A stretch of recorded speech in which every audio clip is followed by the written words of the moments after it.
கிறிஸ்து இயேசுவுக்குள் அன்பான சகோதர சகோதரிகளே, நம்முடைய பிதாவாகிய தேவனுடைய ஒரு மகா பெரிய கிருபையினாலே தொடர்ந்து நாம் உயிரோடு இருக்கவும், விசேஷமாக இந்த ஞாயிறு காலை ஆராதனையில் தேவனுடைய தெய்வீக திருவசனங்களை நாம் தியானிக்கவும் தேவன் ஒரு நல்ல கிருபை செய்திருக்கிறார். பிதாவாகிய தேவனுக்கு நம்முடைய அன்பு ரட்சகர் மூலம் நாம் துதிகளையும் ஸ்தோத்திரங்களையும் எடுத்துக்கொள்வோம். இந்த நாளுக்குரிய ஆவிக்குரிய பிரயோஜனத்திற்காக நாம் பார்க்க போகிற பாடத்தினுடைய தலைப்பு ராஜ்யத்தில் சிறியவர்கள். ராஜ்யத்தில் சிறியவர்கள் என்கிற ஒரு தலைப்பில் நம்ம பார்க்கலாம். வேறு மாதிரி கூட சொல்லலாம், ராஜ்யத்தின் குழந்தைகள் அப்படின்னு கூட சொல்லலாம். ஏன்னா இப்போ நம்ம ஒரு குழந்தைகளை குறித்து தான் இப்போ நம்ம ஒரு முக்கியமான காரியத்தை பார்க்க போகிறோம். இது எங்கிருந்து ஆரம்பிக்கலான்னா, இது ஒரு 4-5 அதிகாரங்கள் வரும். பட் எல்லாமே நம்ம பார்க்க வேண்டியதில்லை.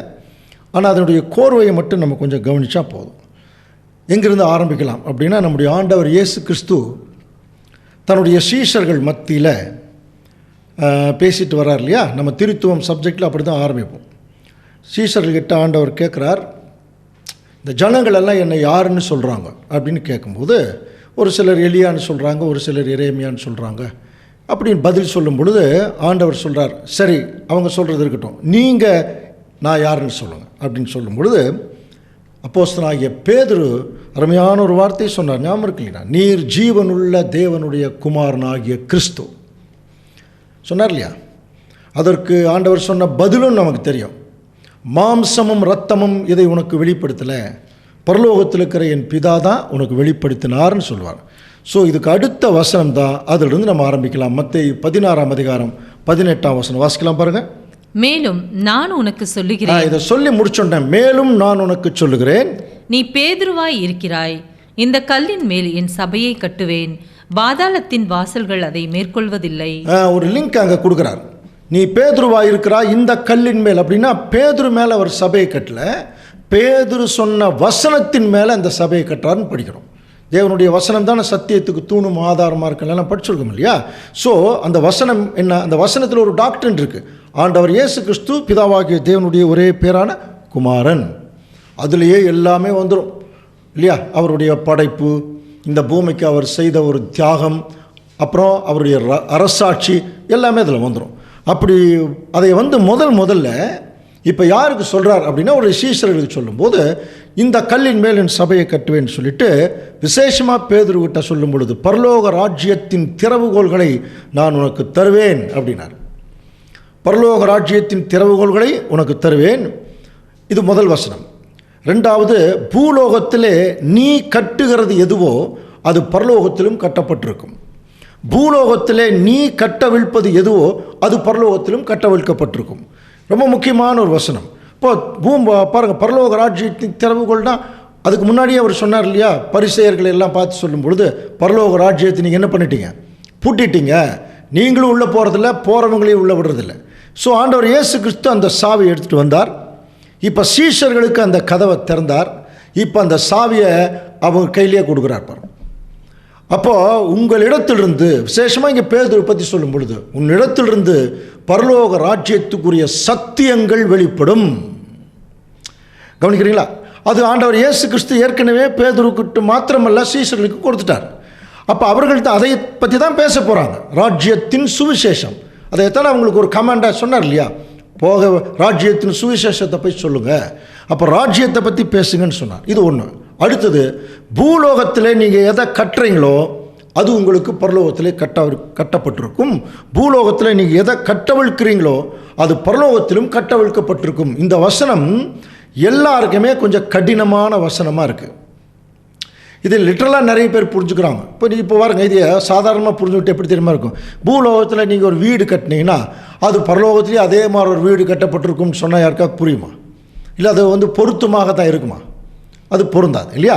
அதே மாதிரி பூலோகத்தில் நீங்கள் எதை கட்டவிழ்க்கிறீங்களோ, அப்போ பூலோகத்தில் ஏதோ கட்டி வச்சுருக்காங்க, அப்போ நீங்கள் எதை அவுக்குறீங்களோ அது பரலோகத்திலும் கட்டவிழ்க்கப்பட்டிருக்குங்கிறாங்க.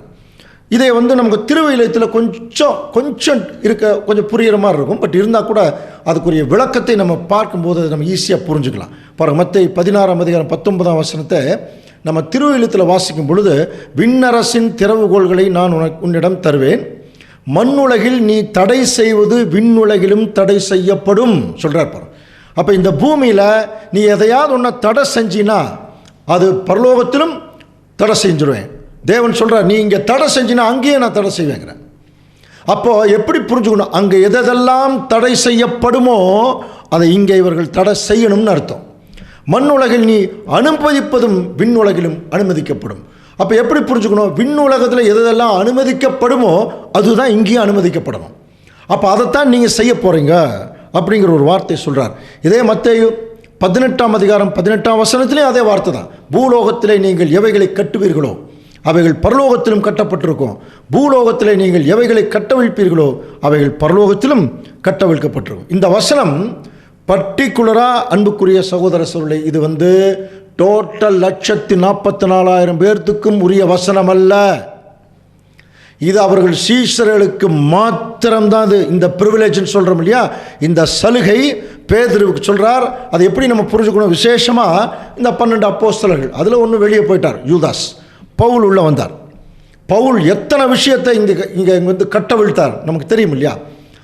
நிறைய கட்டினார், நிறைய கட்டவிழ்த்தார். ஸோ இதை முதல் செஞ்சது யாருன்னு சொல்லி கவனிக்கும்போது பேதுரு தான் முதல்ல ஒரு விஷயத்தை கட்டவிழ்த்தாராம், ஒரு விஷயத்தை கட்டினார். எங்கேன்னு நம்ம கவனிக்கலாம். இதே பேதுரு ஒரு காலத்தில் கிறிஸ்துவோடு இருந்தபோது ஒரு அவிசுவாசியாக இருந்திருக்கார். சில நேரங்களில் அது நமக்கு தெரியும் இல்லையா, முன்கோபியாக இருந்திருக்கார், அதாவது முன்னெச்சரிக்கையாக இல்லாதவராக இருந்திருக்கார், அசதியார், இந்த மாதிரிலாம் நிறைய இருந்திருக்கார். ஆனால் இதே பேதுருவை வச்சு தான் அப்போஸ்தலர் 2ஆம் அதிகாரத்தில் ஒரு அருமையான பிரசங்கம், தேவனுடைய திட்டத்தை அவர் என்ன பண்ணார்னா, மூடி வைத்திருந்த திட்டத்தை அவர் கட்டவிழ்த்தாராம். அதை எத்தான் சொன்னார், பூலோகத்தில் நீங்கள் எதை கட்டவிழ்க்கிறீங்களோ அது பரலோகத்தில். அப்படின்னு என்ன அர்த்தம்? பரலோகத்தில் போய் என்னென்னவெல்லாம் செய்ய போகிறோமோ அதை பூலோகத்தில் இங்கே செய்யுங்கிறார். இங்கே நீங்கள் செஞ்சீங்கன்னா அது அங்கே செய்யப்படும், அங்கே செய்கிறதெல்லாம் இங்கே செய்யப்படும், அவ்வளோதான். அப்போ இதை நம்ம எப்படி புரிஞ்சுக்கணும்? பரலோகத்தில் போய் நம்ம எப்படி வாழ போகிறோமோ அது எங்கே வாழ்ந்து காட்டணும்? இதே பூலோகத்தில் வாழ்ந்து காட்டணும். இது ஒரு முக்கியமான ஒரு காரியம். இன்னொன்று, நீங்கள் எதை கட்டுவீர்களோ அப்படின்னா, அப்போ இந்த பூமியில் கட்டுவதற்கென்று திருச்சபையின் பிள்ளைகளுக்காகவே கட்டுவதற்கென்று சில கட்டுமானங்கள் இருக்குது. அது என்னன்னு சொல்லி கவனிக்கும் பொழுது, எப்படி ஒரு திருச்சபை ஒவ்வொரு செங்கல்லா, ஒவ்வொரு கல்லுன்னு படிச்சிருக்கோம் இல்லையா, ஒவ்வொரு கல்லாக எடுத்து வச்சு ஒரு ஆலயமாக எழும்புகிறதோ, அதே மாதிரி இந்த ஆலயமாக போகிறவர்கள் என்ன செய்யணும்னா, இவங்க கையில் சில கற்கள் கொடுக்கப்பட்டிருக்கு. அந்த கற்கள் தான் தெய்வீக திருவசனங்கள். இந்த வசனத்தை என்ன செய்யணுமா, அவர்கள் தேவனுக்கென்று தங்களை அந்த வசனத்தின் நிமித்தம் கட்ட வேணும். அதுதான் பூலோகத்தில் இங்கே கட்டினீங்கன்னா தான் பரலோகத்தில். அப்போ பரலோகத்தில் என்ன இருக்கும்? ஒரு தெய்வீக குணலட்சணம் இருக்கும் இல்லையா? அப்போ அதை எங்கே கட்டணும்? இங்கே கட்டணும். இதை ரிவர்ஸ் ஆர்டரில் ஆண்டவர் சொல்கிறார், நீங்கள் இங்கே கட்டினீங்கன்னா அது அங்கேயும் கட்டப்படும், இங்கே கட்டவிழ்த்தீங்கன்னா அது அங்கேயும் கட்டவிழ்க்கப்படும். அப்போ இங்கே எதை நம்ம கட்டவிழ்க்க போகிறோம்? ராங் டாக்ட்ரின்ஸில் கட்டி வச்சுருந்தாங்க அன்றைக்கி இஸ்ரேல் ஜனங்களை, தவறான போதகங்கள், அதை ஒவ்வொன்றா அவிழ்த்தார் ஆண்டவர் இயேசு கிறிஸ்து. அதுக்கப்புறம் அவருடைய சீஷர்கள் நமக்கு நுகத்தடியின் பிணையல்களை நெகிழ்க்கிறதும் படித்தோம் இல்லையா? அந்த உபவாசம் சப்ஜெக்டில் பசியுள்ளவனுக்கு ஆகாரத்தை பகிர்ந்து கொடுக்கிறதும், துரத்துண்ட சிறுமியானவனை வீட்டிலே சேர்த்து கொள்ளுகிறதும், வஸ்திரம் இல்லாதவனை கண்டால் அவனுக்கு வஸ்திரம் கொடுக்கிறதும் இல்லையா, சகல நுகத்தடிகளையும் உடைத்து போடுங்க. அப்போது நியாயப்பிரமாணம் என்கிற ஒரு நல்ல விஷயத்தில் தவறாக புரிஞ்சுக்கிட்டு அதில் கட்டி வைக்கப்பட்டிருந்த இஸ்ரேல் ஜனங்களை ஆண்டவர் இயேசு கிறிஸ்து கட்டவிழ்த்தார். அதை அப்படியே சீஷர்கள் செய்கிறாங்க. புரியுதுல? அந்த ஒரு முடிச்சிலிருந்து அவங்கள கட்டவிழ்த்தார். அப்போ இங்கே கட்டவிழிக்கும் போது அவங்க ஃப்ரீ ஆகிறாங்க மனப்பூர்வமாக. அதான் அந்த ஃப்ரீ ஆகிறதுங்கிறது என்னென்னா, அதாவது ஒரு சுதந்திரம்னு சொல்லிடலாம். அந்த சுதந்திரத்தில் என்ன இருக்கணும்னா மனப்பூர்வமான ஒரு கீழ்ப்படிதல், அதுக்கு அவங்க தயாராகும். அப்போ தான் ஒருத்தர் உண்மையாலுமே அன்பில் தேவனுக்கென்று போக முடியும். அதையே கட்டவிழ்க்கிறாராம். அப்போ பரலோகத்தில் நீங்கள் எதை கட்டுகிறீங்களோ அது இங்கே கட்டப்படும். இப்போ இதை புரிஞ்சுக்கிறதுக்கு ஒரே ஒரு வசனம் போதும். தேவன் இந்த 12 அப்போஸ்தலர்களை மாத்திரமல்ல, 144,000 பேரையும் என்ன உரிமை கொடுத்துருக்காருன்னு பாருங்க. ஒரு வசனம் வாசிக்கலாமா? யோவான் 20ஆம் அதிகாரம் 23ஆம் வசனம்.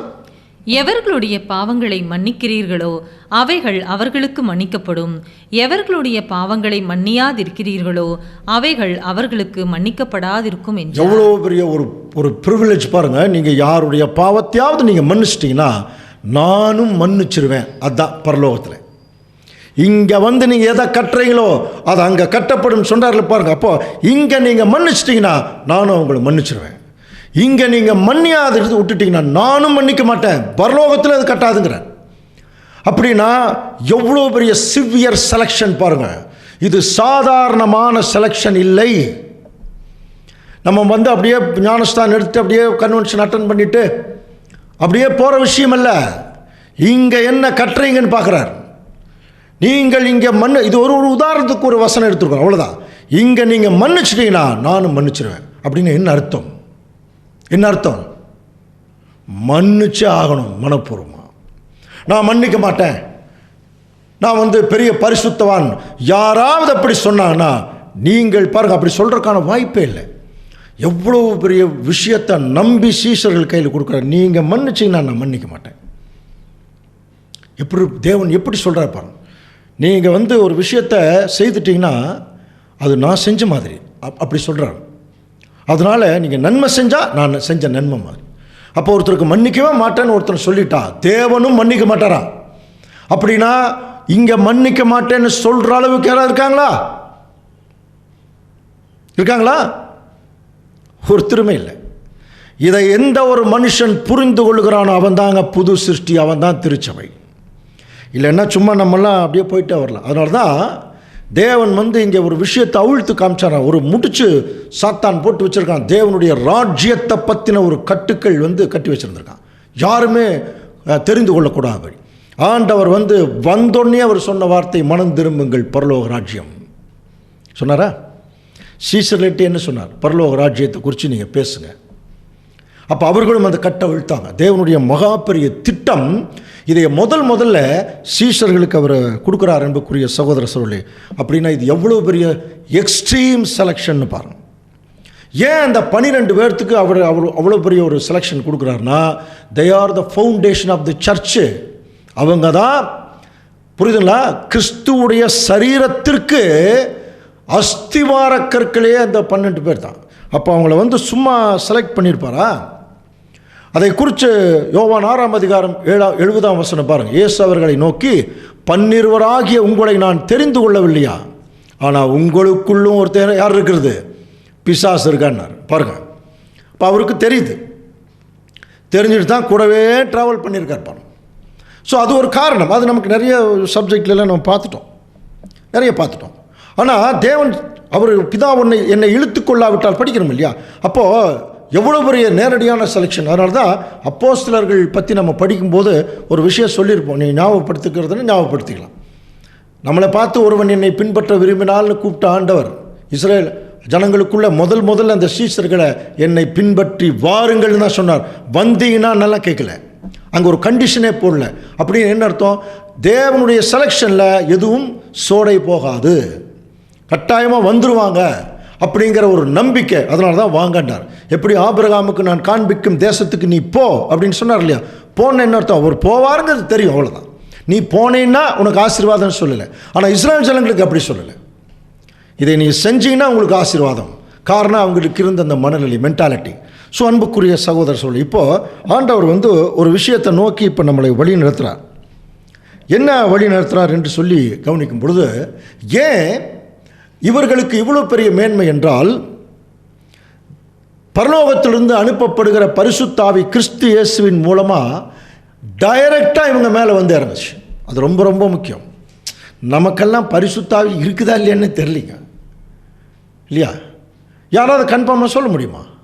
ஆனால் பரிசுத்தாவி வந்துருச்சுன்னா ஒருத்தருக்கு எப்படி இருப்பாங்கங்கிறதெல்லாம் நிறைய சப்ஜெக்ட் பார்த்துட்டோம். அவர்கள் பேசக்கூடிய சத்தியங்கள் எப்படி இருக்கும்? பரிசுத்தமாக இருக்கும். அதில் பக்தி விருத்தி இருக்கும், மனம் மாறுதல் இருக்கும், ஸ்டஃப் இருக்கும், சத்தியம் உள்ளுக்குள்ளே பார்த்தீங்கன்னா அவ்வளோ விஷயங்கள் அடங்கியிருக்கும். அப்புறம் கேரக்டர், அது ரொம்ப முக்கியம். இது எல்லாமே வந்து பொருந்தி வரக்கூடிய ஒரு நிலைமை தான். ஓகே. ஆனால் இதை சாதாரணமாக நம்ம எடுத்துக்கிட்டோம்னா, இப்போ பரிசுத்தாவி எங்கிட்ட இருக்குதுன்னு சொல்லி யாராவது சொல்லக்கூடிய நிலைமையில் இருக்கிறோமா அப்படிங்கிற ஒரு மிகப்பெரிய கேள்விக்குறி. ஆனால் இஸ்ரேல் ஜனங்களுக்குள்ளிருந்து, அவ்வளோ மோசமான ஜனங்களுக்குள்ளிருந்து வெளியெடுக்கிறார் இந்த சீஷர்களை. அவர்களுக்கு அவர் சொன்ன வார்த்தையை கவனிக்கலாம். யோவான் 14:26.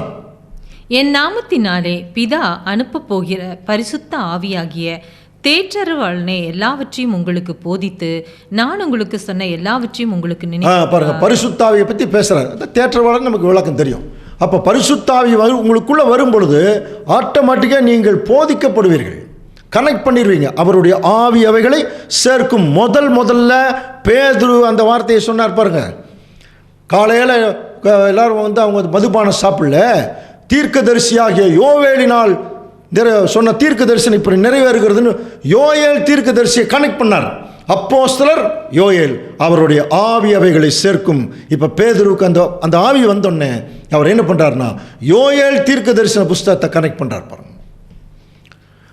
அதை டைரக்டாக அவர்கள் வந்து பரிசுத்தாவினால் வழி நடத்தப்பட்டாங்க. அதுலேயே யோவான் 16:13 சத்திய ஆவியாகி அவர் வரும்போது சகல சத்தியத்திற்குள் உங்களை நடத்துவார். அவர் தம்முடைய சுயமாய் பேசாமல், இதுக்காக நம்ம திருத்துவத்திலேயே விளக்கம் பார்த்துட்டோம். தாம் கேள்விப்பட்டவர்களை யாவையும் குறித்து சொல்லி வரப்போகிற காரியங்களை குறித்து அறிவிப்பார். பின்னாடி வரக்கூடிய விஷயங்களை கூட அவர்களுக்கு தேவன் ஏற்கனவே சில விஷயத்தை அறிவிச்சிட்டார். பவுலுக்கெல்லாம் தெரியும் இல்லையா, அவர் உயிர்த்தெழுதல் வரைக்கும் பவுல் பேசிட்டார் ராஜ்யத்தை குறித்து. அதே மாதிரி பேதுருவும் அதே மாதிரி தான். அவருக்கு கொடுக்கப்பட்டுள்ள வேலையில் அவங்களுக்கு கொடுத்த அந்த ஒரு பரிசுத்தாவினுடைய வரங்களை வச்சுட்டு ரொம்ப கிளியராக தேவனுடைய திட்டத்தை பாருங்க முடிச்ச அவிழ்த்தார்கள். அப்புறம் தேவனுடைய சபையை கட்டினது மட்டுமில்லை, தங்களுக்குள்ள இயேசு கிறிஸ்துவையும் அவருடைய வசனத்தை கட்டினாங்க. இங்கே கட்டினாங்கன்னா அங்கே கட்டுவாங்க, இங்கே அவிழ்த்துட்டாங்கன்னா அங்கே அவிழ்த்துருவாங்க. அந்த மாதிரி சொல்கிறார். காரணம், தீமோத்தேயுக்கு பவுல் எழுதும்போது பாருங்க 2 தீமோத்தேயு 3:16 வேத வாக்கியங்கள் எல்லாம் தேவ ஆவியினால் அருளப்பட்டிருக்கிறது. தேவனுடைய மனுஷன் தேறினவனாகவும் எந்த நற்கிரியும் செய்ய தகுதி உள்ளவனாகவும் இருக்கும்படி. நமக்கு தெரியும் இல்லையா, வேத வாக்கியங்கள் எல்லாம் தேவ ஆவியினால் எழுதப்பட்டிருக்கிறது. தேவனுடைய மனுஷன் தேறினவனாகவும் எந்த நற்கிரியும் செய்ய தகுதி. எங்கே? பரலோகத்திலையா? இங்கே எந்த நற்கிரியும் செய்ய தகுதி உள்ளவர்களாக இருக்கும்படி அவைகள் உபதேசத்துக்கும் கடிந்து கொள்ளுதல், சீர்திருத்துதல், நீதியை படிப்புக்குதல், இந்த 4 விஷயத்துக்கும் யார் அடிபணிகிறார்களோ அவர்கள் பரிசுத்தாவியினால் வழிநடத்தப்படுவார்கள். ஃபஸ்ட்டு டாக்டரின் கேட்குறோம். அப்புறம் சில தவறுகள் நம்ம செய்யும்போது அது பைபிளில் தவறுன்னு சொல்லுவோம். தவறுலேருந்து வெளியே வரோம், சரியான விஷயத்துக்கு போகிறோம். புரிதுங்களா? அடுத்தது கீழ்ப்படி ஆரம்பிக்கிறோம், நீதியின் சீர்திருத்துதல். இந்த ப்ராசஸ் எல்லாம் நமக்குள்ளே என்ன ஆகிட்டு இருக்கணும், தொடர்ந்து நடக்கணும். இதுக்கு வந்து பைபிள் வச்சிருக்கிற பேர் உள்ளான மனுஷன், புறம்பான மனுஷன். உள்ளான மனுஷன் நாளுக்கு நாள் வளரணும். அப்போ நாளுக்கு நாள் வளரும்போது அவர்கள் என்ன புரிஞ்சுக்குவாங்கன்னா, மனுஷன் உலகம் முழுவதையும் ஆதாயப்படுத்தி கொண்டாலும் தன் ஜீவனை நஷ்டப்படுத்தினால் அவனுக்கு லாபம் என்ன? இதை வந்து கவனிங்க. மத்தேயு 16 ஆண்டவர் வசனம் பை வசனமாக அப்படியே பேசிகிட்டே வரார். பேசிகிட்டே வந்துட்டு அதனுடைய லாஸ்ட்டாக பேசும்பொழுது ராஜ்யத்தை குறித்து பேச ஆரம்பிக்கிறார். மனுஷகுமாரன் பாருங்கள், மத்தேயு 16:27 மனுஷகுமாரன் தம்முடைய பிதாவின் மகிமை பொருந்தினவராய் தம்முடைய தூதரோடே கூட வருவார். அப்பொழுது அவனவன் கிரியைக்கு தக்க பலனை அவர் அளிப்பார். அப்போது இது பர்டிகுலராக கேட்டிருந்தவங்க யாருன்னா சீஷர்கள் தான். புரியுதில்லை? அவங்க எப்படி புரிஞ்சிருப்பாங்க? ஆனால் வரும்போது தம்முடைய தூதரோடு வருவார். அதுக்கு ஒரு விளக்கம் இருக்குது. இப்போ எல்லாத்துக்கும் அந்த கிரியைக்கு தக்க பலன் அளிப்பார்னு சொல்லிட்டு அதுலேயே பாருங்கள் 28 வாசிக்கலாம். இங்கே நிற்கிறவர்களில் சிலர் மனுஷகுமாரன் தம்முடைய ராஜ்யத்தில் வருவதை காணும் முன் மரணத்தை ருசி பார்ப்பதில்லை என்று மெய்யாகவே உங்களுக்கு சொல்லுகிறேன். இது கூட ஒரு சப்ஜெக்டாகவே நம்ம யூடியூப்பில் இருக்குது. இங்கே நிற்கிறவர்களில் அப்படிங்கிறது, இங்கே நிற்கிறவங்க, இங்கே அப்படின்னு அங்கே சொன்னார். அப்போ அவர்கள் ஒரு சிலர் தம்முடைய ராஜ்யத்தில் வருவதை காணும். அப்போ இயேசு கிறிஸ்து எப்போ தான் வருவார்னா அவருடைய ராஜ்யம் ஆரம்பிக்கிற போது தான் அவர் உள்ளே வருவார். வந்து ஆரம்பிக்கிறது இல்லை, ஏற்கனவே அந்த காலப்பகுதி ஸ்டார்ட் ஆகிருக்கும். அதை தான் சொல்கிறார், தம்முடைய ராஜ்யத்தில் வருவதை காணும். அப்போ அவர் ராஜ்யத்துக்குள்ளே தான் வரார். இப்போ அதைத்தான் இப்போ என்ன சொல்கிறோம், இன்விசிபிள் கிங்டம் சொல்கிறோம், கண்ணுக்கு தெரியாத ராஜ்யம். ஏன் அவர் கண்ணுக்கு தெரியாமல் இங்கே வந்து காரியத்தை கவனிக்கிறார்? காரணம் என்னென்னா, சாத்தானும் கண்ணுக்கு தெரியாமல் தான் எல்லா வேலையும் செய்கிறான். அப்போது அவன் கண்ணுக்கு தெரியாமல் ஜனங்கள் மேலே இருக்கக்கூடிய அத்தனை அமைப்பையும் ஏற்படுத்தி இல்லையா, அத்தனை அதிகாரங்கள் அவன் வச்சுக்கிட்டு கண்ணுக்கே தெரியாமல் இத்தனை வருஷங்கள் இங்கே வேலை செய்கிறான் இல்லையா. இப்போ இயேசு கிறிஸ்து வந்து அவனுடைய கண்ணுக்கு தெரியாதெல்லாம் வெளியெடுக்கும்போது அதுவும் எப்படித்தான் இருக்கும்னா, கண்ணுக்கு தெரியாமல் தான் இருக்கும். ஆனால் உள்ளுக்குள்ளே அந்த வேலை நடந்துட்டு தான் இருக்கும். அது ஏற்கனவே ராஜ்யத்துக்குரிய சப்ஜெக்டெல்லாம் நம்ம பார்த்துட்டோம். ஆனால் அங்கே என்ன சொல்கிறாரு, இங்கே நிற்கிறவங்களில் ஒரு சில தேவனுடைய ராஜ்யத்தை பார்க்குறக்கு முன் சாக மாட்டாங்க. ஆக்சுவலாக அந்த வசனம் அன்னைக்கு இருந்தவங்களுக்கு பொருந்துச்சானே இல்லை, அவங்க செத்து ரொம்ப நாள் ஆயிடுச்சு. அது அந்த சப்ஜெக்ட் எடுக்கும்போது பர்டிகுலராக ராஜ்யத்தை குறித்து பேசும்போது அந்த ராஜ்யத்தின் பகுதியில் நிற்கிறாங்க பாருங்கள், முடிவு வரை அந்த நிலை நிற்பவனே அதை பேசுகிறார். அப்படி நிற்கிறவங்க தேவனுடைய ராஜ்யத்தை பார்க்காம அவங்க சாக மாட்டாங்க. இப்போ நம்ம அந்த ராஜ்யத்தினுடைய ஒரு பகுதியை தான் எப்படி பார்க்குறோம், வசனங்களின் மூலம். அதைத்தான் பேதுரு எழுதுகிறார். அதிக உறுதியான தீர்க்க தரிசன வசனம் இருக்கு. அந்த அதிக உறுதியான வசனத்தை கொண்டு வசனத்தின் மூலமாக இந்த உலகத்தில் ராஜ்யம், இயேசு கிறிஸ்துடைய ராஜ்யத்தினுடைய பகுதி இருக்குதுங்கிறத நம்ம கவனிக்கிறோம். ஓகே, இதை சொல்லிட்டார். அப்போது இவர்களுக்குள்ள என்ன தோணி இருக்கும், இது மத்தேயு 16ஆம் அதிகாரத்துடைய கடைசி பாகம். என்ன தோணி இருக்கும்னா, அப்போ இயேசு கிறிஸ்து ராஜாவாக வருவார், வரும்போது நமக்கெல்லாம் பலன் கொடுப்பார் அப்படிங்கிறது தோணி இருக்கும் இல்லையா. அப்போது அவர்கள் என்ன நினச்சிருக்கிறதுக்கு வாய்ப்பு இருக்குது, போயிட்டு சீக்கிரம் வந்துடுவார். இதுக்கப்புறம் தான் கவனிச்சு பார்த்தீங்கன்னா மத்தேயு 17ஆம் அதிகாரம் ஆரம்பிக்குது. 17ஆம் அதிகாரத்தை படித்தவர்களுக்கு அந்த 17ஆம் அதிகாரத்தினுடைய சிறப்பு என்னன்னு நமக்கு தெரியும். ஞாபகம் இருக்குங்களா? பாருங்கள், மத்தேயு 17:1 வாசிக்கலாம். 6 நாளைக்கு பின்பு இயேசு பேதுருவையும் யாக்கோபையும் அவனுடைய சகோதரனாகிய யோவானையும் கூட்டிக் கொண்டு தனித்திருக்கும்படி உயர்ந்த மலையின் மேல் போய், இதெல்லாம் நடந்து முடிச்சுட்டு 6 நாளைக்கு பின்னால பர்டிகுலராக பேதுரு யாக்கோபு யோவானை கூட்டிட்டு தாபோர் என்கிற மலைக்கு போகிறார். அதுக்கு பேர் இன்னொரு மலை கூட மறுரூப மலைன்னு சொல்லுவாங்க, டிரான்ஸ்ஃபிகரேஷன் மவுண்டன். இப்போ அவங்கள கூட்டிகிட்டு போய் மலைக்கு மேலே போய் கொஞ்சம் கீழே நிற்க வச்சுட்டு அவர் கொஞ்சம் மேலே போகிறார். திடீர்னு அவருடைய முகமே மாறுது. அதுதான் அவர்களுக்கு முன்பாக அவர் மறுரூபமானார். அவருடைய முகம் சூரியனை போல பிரகாசித்தது. அவர் வஸ்திரம் வெளிச்சத்தை போல வெண்மையார். திடீர்னு அப்படியே மாறுறார். அதனால தான் அதுக்கு பேரே மறுரூப மலைன்னு சொல்லுவாங்க. அப்புறம் நமக்கு தெரியும் இல்லையா, அங்கே அவர் கூட மோசேயும் எலியாவும் பேசுகிறவர்களாக அங்கே காணப்பட்டார்கள். அப்போ சீசர்கள் மிகவும் பயந்துட்டாங்கன்னு படிக்கிறோம். ஸோ இது வந்து இப்போ நம்ம இது சப்ஜெக்டாக பார்க்க போகிறதில்ல, இது ஏற்கனவே வேற ஒரு பாடத்தில் நம்ம பார்த்துட்டோம்.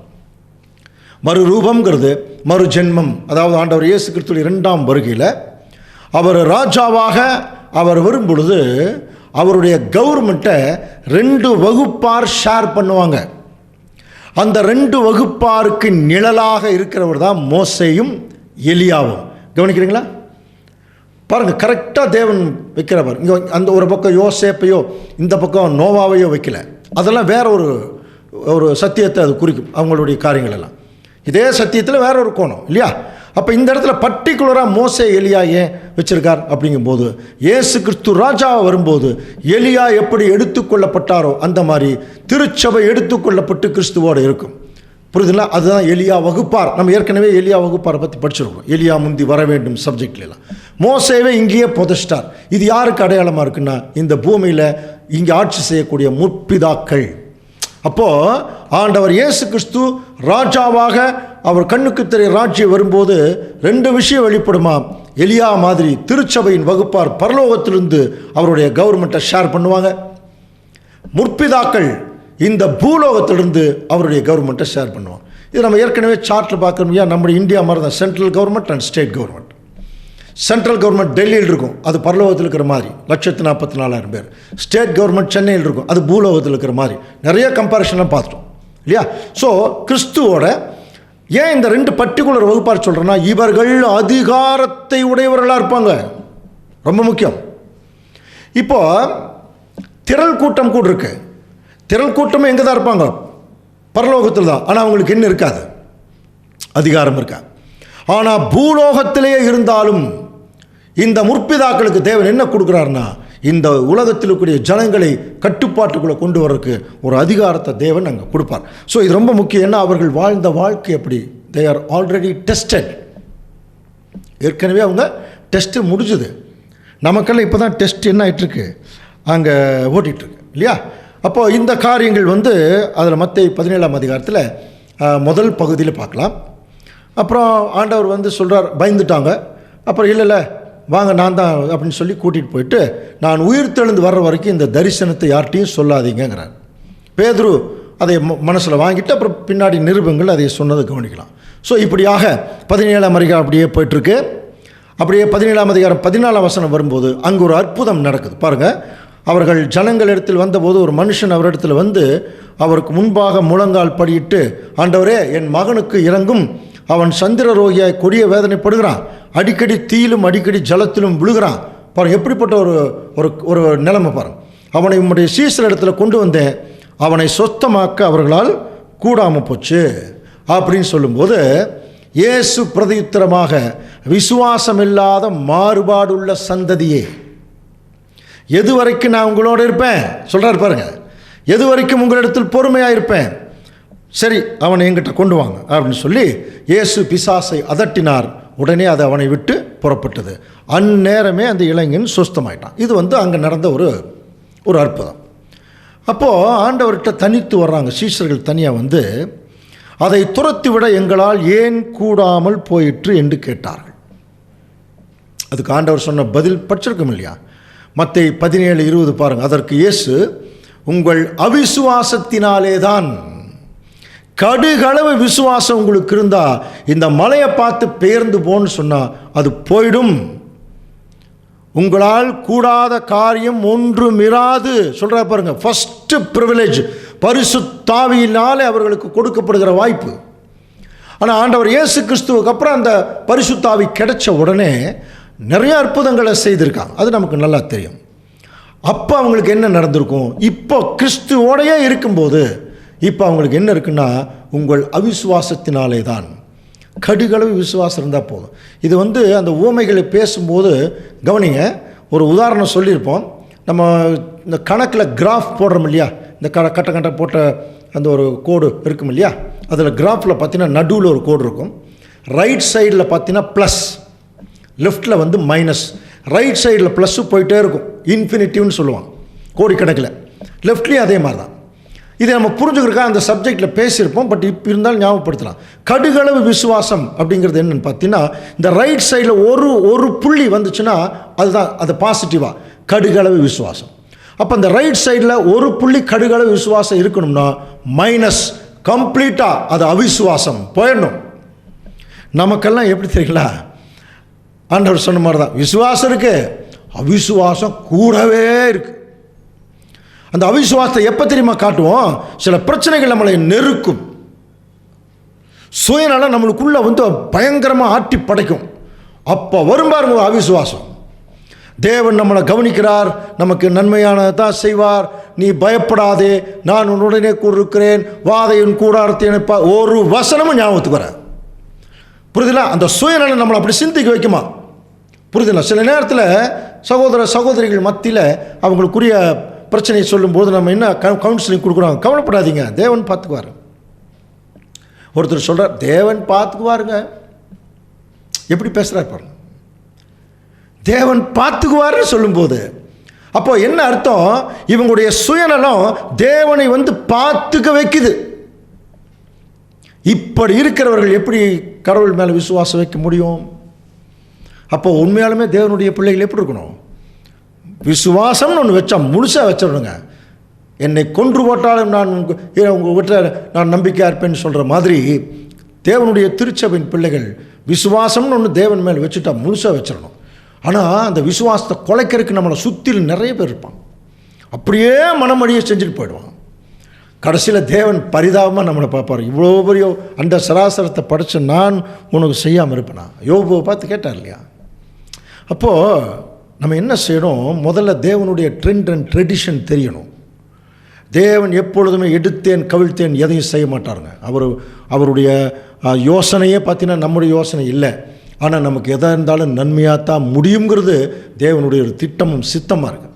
அப்போ நம்ம என்ன செய்யணும்? கொஞ்சம் விசுவாசம் வச்சாலும் கம்ப்ளீட்டாக, அப்போது கடுகளவு விசுவாசம் நமக்கு இருக்குது, மலையளவு அவிசுவாசம் கூடவே இருக்குது. அதனால தான் சொன்னார், நீங்கள் வந்து உண்மையாலுமே என் கூட இருக்கீங்க, ஏன் கூட இருந்துட்டா நீங்கள் இப்படி இருக்கீங்களே, அப்படி இருக்கக்கூடாதுங்கிறார். கடுகளவு விசுவாசம் இருந்தால் போதும். ஸோ அன்புக்குரிய சகோதரர் சொல்லி அப்போ என்ன நடந்திருக்கு, ஆண்டவர்கிட்ட பேதுரு சொன்னார் 16ஆம் அதிகாரத்தில் ஜீவனுள்ள தேவனுடைய குமாரனாகிய கிறிஸ்துன்னு சொன்னார். அதே 17ஆம் அதிகாரத்தில் ஒரு காட்சியவே பார்க்குறார். கிறிஸ்து எவ்வளோ பெரியவருங்கிறது அதுலேயே தெரிஞ்சிருக்கும். கவனிக்கிறீங்களா? அப்போ அவர் கூட இருக்கும்போது எவ்வளோ விசுவாசத்தோடு இருந்திருக்கணும். அந்த விசுவாசம் அவங்களுக்குள்ள இதான் ஃபஸ்ட்டு பாயிண்ட். கிறிஸ்துவோடு இருக்காங்க, ஆனால் அவர் மேலே, தேவன் மேலே அவங்களுக்கு சரியான விசுவாசம் இல்லை. ஓகே, அப்படியே பேசிட்டு வர்றாங்க. ஒரு தர்க்கம் ஏற்படுது அவங்களுக்குள்ள. கொஞ்சம் கவனிங்க, ரொம்ப முக்கியமான பகுதி. ஒரு தர்க்கம் ஏற்படுது. கிறிஸ்து என்ன பண்ணுறாருன்னா, அவங்க பேசிட்டு வர்றதை அப்சர்வ் பண்ணிட்டு வர்றார், ஒன்றுமே கேட்கல. இந்த நிகழ்ச்சி மார்க்கு சுவிசேஷத்தில் நமக்கு ரெக்கார்ட் ஆகிருக்கு. இப்போ இவங்க பேசிட்டு வர்றாங்க. கொஞ்ச நேரம் கழிச்சுட்டு ஆண்டவர் கேட்குறாராம்மா, என்ன பேசிட்டு வர்றீங்கன்னு கேட்குறாரு. பாருங்கள், வாசிக்கலாம். மார்க் 9:33 வாசிக்கலாம். அவர் கப்பர்நகமுக்கு வந்து வீட்டிலே இருக்கும்போது அவர்களை நோக்கி, நீங்கள் வழியிலே எதை குறித்து உங்களுக்குள்ளே தர்க்கம் பண்ணினீர்கள் என்று பாருங்க. அப்போ என்ன நடந்தது? ஆர்கியூமெண்ட்டாக நடந்திருக்கு 12 பேர்த்துக்குள்ள. பாருங்க, உங்கள் வழியில் உங்களுக்குள்ள என்ன தர்க்கம் பண்ணிட்டு வந்துட்டு இருக்கிறீங்க. உடனே அவங்க சொல்கிறாங்க பாருங்க, அதற்கு அவர்கள் பேசாமல் இருந்தார்கள், ஏனெனில் அவர்கள் தங்களுக்குள்ளே எவன் பெரியவன் என்று வழியிலே தர்க்கம் பண்ணினார்கள். பாருங்க, பேசவே இல்லை, அவங்களுக்குள்ளே தர்க்கம் பேசிட்டு இருந்தாங்க. கிறிஸ்து கேட்டோன்னு சத்தம் இல்லாமல் இருந்துட்டாங்க. அப்படின்னு என்ன அர்த்தம்? கெட்ட புத்தி அப்படியே நிறைஞ்சிருந்துருக்குது கொஞ்சம் சீஷர்களுக்குள்ள. இவங்க தாங்க அஸ்திவார கற்கள். இவங்களை பார்த்து ஆண்டவர் சொல்றார் பாருங்க, எவர்களுக்கு நீங்கள் மன்னிக்கிறீர்களோ நான் மன்னிச்சிருவேன். எந்த அளவுக்கு அவர்கள் மேலே நம்பிக்கை இருந்தால் சொல்லியிருப்பார், இந்த பூமியில் எதை கட்டுறீங்களோ அதை நான் பரலோகத்தில் கட்டுவேன். இங்கே என்ன நீங்கள் சொல்கிறீங்களோ அங்கே நான் செய்வேன், அங்கே நான் செய்கிறத நீங்கள் சொல்லுங்கள் சொன்னார் இல்லையா. ஆனால் இந்த இடத்துல அவர்களுக்குள்ள ஒரு தர்க்கம். இப்போது இந்த சப்ஜெக்டை இதை அப்படியே நம்ம கமெண்ட்ரியில் பார்த்துட்டு வரும்பொழுது சகோதரர்கள் ஒரு ஒப்பீனியன் கொடுத்தான். ஏன் இவர்களுக்குள்ளே இந்த தர்க்கம் வந்துச்சு? இப்போ நீங்கள் சொல்லுங்கள். 12 பேர் இருக்காங்க, கிறிஸ்துவோடு தான் போகிறாங்க, எல்லாமே சத்தியம் அவருக்கு சொல்கிறாரு, சரியாக விளங்கலை. ஓகே, இப்போ இவர்களுக்குள்ள யார் பெரியவன் என்கிற தர்க்கம் எதனால் வந்துச்சு? தயவு செய்து எல்லாரும் புரிஞ்சுக்கலாம். இன்னைக்கும் நிறைய சபைகள் உருவாயிடுச்சு, நிறைய ஊழியக்காரர்கள். கவனிக்கிறேன், ஒரு சிலர், எல்லாருமே இல்லை, ஒரு சிலரை அங்கீகரிக்கிறது இல்லை, ஒரு சிலரை கண்டுக்கிறதே இல்லை, ஒரு சில சபைகள் மற்ற சபைகளையும் கண்டுக்கிறது இல்லை, அங்கீகரிக்கிறது இல்லை. அவங்க நாங்கள் செய்கிறதா பெருசு, நாங்கள் செய்கிறதா ஊழியம், எங்கள் தான் பரிசுத்தவான், இப்படி எண்ணிட்டு போகிறாங்களாம். அதுதான் யார் பெரியவன். இதே ஸ்டேட்டஸ் தான். மூத்த சகோதரருக்கு என்ன கமெண்ட்ரி கொடுக்குறாங்கன்னா, ஏன் அவர்களுக்குள்ள யார் பெரியவன் வந்துருச்சுன்னா, there was no love among them. அவர்களுக்குள்ள என்ன இல்லையா, அன்புங்கிறது சுத்தமாகவே கிடையாது. அன்பு என்ன பண்ணும்னு பைபிளில் படிச்சிருக்கிறோமா இல்லையா? அன்பு சகலத்தையும் நம்பும், தாங்கும், சகிக்கும், இருமாப்பாயிராது, படிச்சிருக்கிறோமா இல்லையா? தற்பொழிவை நாடாது. எவ்வளோ அழகாக அப்போஸ்தலனாகிய பவுல் அன்புக்கு விளக்கம் எல்லாம் கொடுத்துட்டு வராரு. ஆனால் இதை சற்றும் கவனிக்கிறது இல்லை யாரும். இப்போ இவங்களுக்குள்ள என்ன வந்துருச்சு, பெரியவங்கிற ஞாபகம் வந்துருச்சு, ஒரு எண்ணம் வந்துருச்சு. எல்லாத்தையும் விட பெரியவங்கிறது எப்படி கம்பேர் பண்ணலாம்? சின்ன குழந்தை பெரியவங்க அப்படி கம்பேர் பண்ணால் புரிஞ்சுக்கும். அப்போ இவங்க குழந்தையாக இருக்காங்களா பெரியவங்களாக இருக்காங்களா அப்படின்னா, பெரிய மனுஷனாக இருக்க விரும்புகிறாங்களா? யார் பெரியவன், எல்லோரும் நம்மளை மதிக்கணும், எல்லோரும் நம்மளுக்கு கீழே வரணும் அப்படிங்கிற ஒரு சிந்தனையில் இருக்கிறாங்க. இதைய தெரிஞ்சுட்டு தான் ஆண்டவர் என்ன பேசிட்டு, என்ன உங்களுக்குள்ள ஆர்கியூமெண்ட்டு அப்படின்னார். பேசாமல் இருக்கிறாங்க. அப்புறம் அவருக்கு தெரியும் இல்லையா, உடனே ஆண்டவர் என்ன பண்ணார் பாரு. மார்க் 9:35 வாசிக்கலாம். அப்பொழுது அவர் உட்கார்ந்து 12 அழைத்து, இப்போ பாருங்க, 12 கூப்பிட்டு, எவனாகிலும் முதல்வனாய் இருக்க விரும்பினால் அவன் எல்லாருக்கும் கடையானவனும் எல்லாருக்கும் ஊழியக்காரனுமாய் இருக்க கடவன். பார்த்தீங்கன்னா இந்த முதல்வர் இதில் தாங்க பெரிய சண்டையே. ஊருக்குள்ள இதே சண்டை, யார் முதல்வர் சண்டை வந்துருக்கியா? அந்த மாதிரி இப்போ உங்களுக்குள் முதல்வனாக இருக்க விரும்பினால், ஃபர்ஸ்ட் பர்சன், நீங்கள் முதல் பர்சனாக யார் இருக்கணும்னு நீங்கள் விரும்பினா, you will be the last. நீங்கள் கடைநிலை ஊழியக்காரராக இருக்கணும், கடையானவனும் ஊழியக்காரனாக இருக்கணும். கவனிக்கிறீங்களா? முன்னாடி வந்து மேடையில் பேசிட்டு போகிறவங்களா இருக்கக்கூடாது. நீங்கள் கீழே இறங்கணுன்னா சேர் எடுத்து போடுறவங்களா இருக்கணும், பரிமாறுறவங்களா இருக்கணும், சகோதரிகளை போய் கவனிக்கிறவங்களா இருக்கணும், கீழே இறங்கி போகணும். கவனிக்கிறீங்களா? இதுதான் ஊழியக்காரனுடைய முக்கியமானவர். முதன்மையாக இருக்கிறவன் இப்படி தான் இருப்பான். சில பேரில் எப்படி இருப்பான்னா, அப்படியே வருவாங்க, கோட் ஷூட் போட்டு வந்து அப்படி நின்று அப்படி பேசிட்டு தேங்க்யூ காட் பிளஸ் யூன்ட்டு போயிடுவாங்க. அப்படி இருக்காங்க நிறைய பேர். ஒரு சிலர் நல்லா பேசுவாங்க, ஆனால் அப்படியே குரூப் சேர்ந்துட்டு அப்படியே போவாங்க. அவர் ஸ்டேட்டஸ் மெயின்டைன் பண்ணிகிட்டே இருப்பாங்க. கவனிச்சிருக்கீங்களா? எல்லா அனுபவம் தான், நிறைய பார்த்துருக்கோம், எத்தனை வருஷங்கள் பார்க்குறோம். ஒரு ஸ்டேட்டஸ்லேயே தான் இருப்பாங்க. அதிகமாக யாரு கூடயும் அப்படி மூவ் பண்ண மாட்டாங்க. கேட்டால் என்ன சொல்லுவாங்க, அப்படித்தாங்க இருக்கணும், இல்லைன்னா மதிக்க மாட்டாங்க. நம்மளை மதிக்கிறதுக்காக வந்திருக்கோம், மிதிக்கிறதுக்கு தான் வந்திருக்கோம். நம்மளை எல்லோரும் மிதிக்கணும், அவ்வளோதான். அதை புரிஞ்சுக்கிறதுக்கு அப்போ கடைநிலை ஊழியர்களை எப்படி மற்றவங்களாம் மிதிக்கிறாங்க இல்லையா, அந்த லெவலுக்கு தேவனுடைய பிள்ளைகள் போயிடுமா. ஸோ இதே வந்து நமக்கு புரிஞ்சுக்கிறதுக்காக சொல்கிறார், தன்னைத்தான் உயர்த்துகிறவனும் தாழ்த்தப்படுவான், தன்னைத்தான் தாழ்த்துகிறவன் உயர்த்தப்படுவான். அப்போது நீ பெரியவனாக இருக்கணும்னு முடிவு பண்ணிட்டீன்னா நீ தாழ்த்திக்கோ, எல்லாத்த விட உன்னை தாழ்த்திக்கோங்கிற மனநிலைக்கு வந்தவர்கள் எப்படி இருப்பாங்க சொல்லுங்க பார்க்கலாம். இதை பார்த்துட்டு மார்க்கு சுவிசேஷத்தில் எழுதும்போது இயேசு அதை கண்டு விசனமடைந்து, இவங்க பண்ணுறதையெல்லாம் பார்த்துட்டு, சிறு பிள்ளைகள் என்னிடத்தில் வருகிறதுக்கு இடம் கொடுங்க, அவர்களை தடை பண்ணாதீங்க. ஒரு உதாரணத்துக்கு சொல்கிறார், அந்த சிறு குழந்தைகளுடைய மென்டாலிட்டி பார்த்து சொல்கிறார், தேவனுடைய ராஜ்யம் இப்போ அப்படிப்பட்டவருடையதான். எப்படிப்பட்டவங்க? குழந்தைங்க மாதிரி. இப்போ திருச்சபையின் பிள்ளைகள் இங்கே எப்படி இருக்கணும்? திருச்சபை உள்ளே வரும் பொழுதே எப்படி இருக்கணும்? ஒரு குழந்தைகளைப் போல இருக்கணுமா. குழந்தைத்தனமா, அது புரியுது இல்லையா? குழந்தையாகவே ஆகிறதுங்கிறது அர்த்தம் இல்லை, குழந்தைத்தனம்னு ஒன்று இருக்கு இல்லையா, அந்த கேரக்டர் இருக்கணுமா. இன்னொரு இடத்துக்கு பாருங்கள், ஒரு சிறு பிள்ளை எடுத்து அதை அவர்கள் நடுவிலே நிறுத்தி அதை அணைத்து கொண்டு, அதில் 37 வசனம் வாசிக்கலாம், மார்க் 9:37. இப்படிப்பட்ட சிறு பிள்ளைகளில் ஒன்றை என் நாமத்தினாலே ஏற்றுக்கொள்கிறவன் என்னை ஏற்றுக்கொள்கிறான், என்னை ஏற்றுக்கொள்கிறவன் என்னை அல்ல என்னை அனுப்பினவரை ஏற்றுக்கொள்கிறான். இப்படிப்பட்ட சிறு பிள்ளைகளில் ஒன்றை என் நாமத்தினாலே ஏற்றுக்கொள்ளுகிறவன். கவனிக்கிறீங்களா? அன்புக்குரிய சகோதர சகோதரிகளே, நம்முடைய சபைகளில் கவனிங்க, 2 ஃபேமிலி இருக்காங்க. 2 ஃபேமிலி மனஸ்தாபம் ஆயிடுச்சு, சண்டை போட்டாங்க, பேசவே மாட்டேங்கிறாங்க. இந்த பக்கம் திரும்பிட்டு போகிறாங்க, அந்த பக்கம் திரும்பிட்டு போகிறாங்க. கவனிங்க, ஆனால் அவங்க குழந்தைங்க 2 இருக்குது. 2 பேரும் வரும்போது பெற்றோர்கள் திரும்பிட்டு போகிறாங்க, குழந்தைகள் போய் 2 கட்டி பிடிச்சிக்குது. இவ்வளோதாங்க சப்ஜெக்டு. புரியுதா? இப்படி தாங்க இருக்கணும். பெரியவங்கள் ஆனாலே இப்படித்தான் இருக்கிறாங்க எல்லாரும். அந்த வைராக்கியம், அந்த கோபம், எல்லாத்துலேயும் மெச்சூரிட்டி. என்ன அந்த வைராக்கியத்திலையா? ஆனால் அந்த குழந்தைகள் அப்படி இல்லைங்க. பெற்றோர்கள் சண்டை போட்டால் கூட அந்த சின்ன குழந்தைகள் அதை பார்க்கறது இல்லைங்க. போய் அழகாக 2 விளையாடுறாங்க, ஒருத்தருக்கு ஒருத்தர் பேசிக்கிறாங்க, சாக்லேட் கொடுக்குறாங்க, கேக் கொடுக்குறாங்க.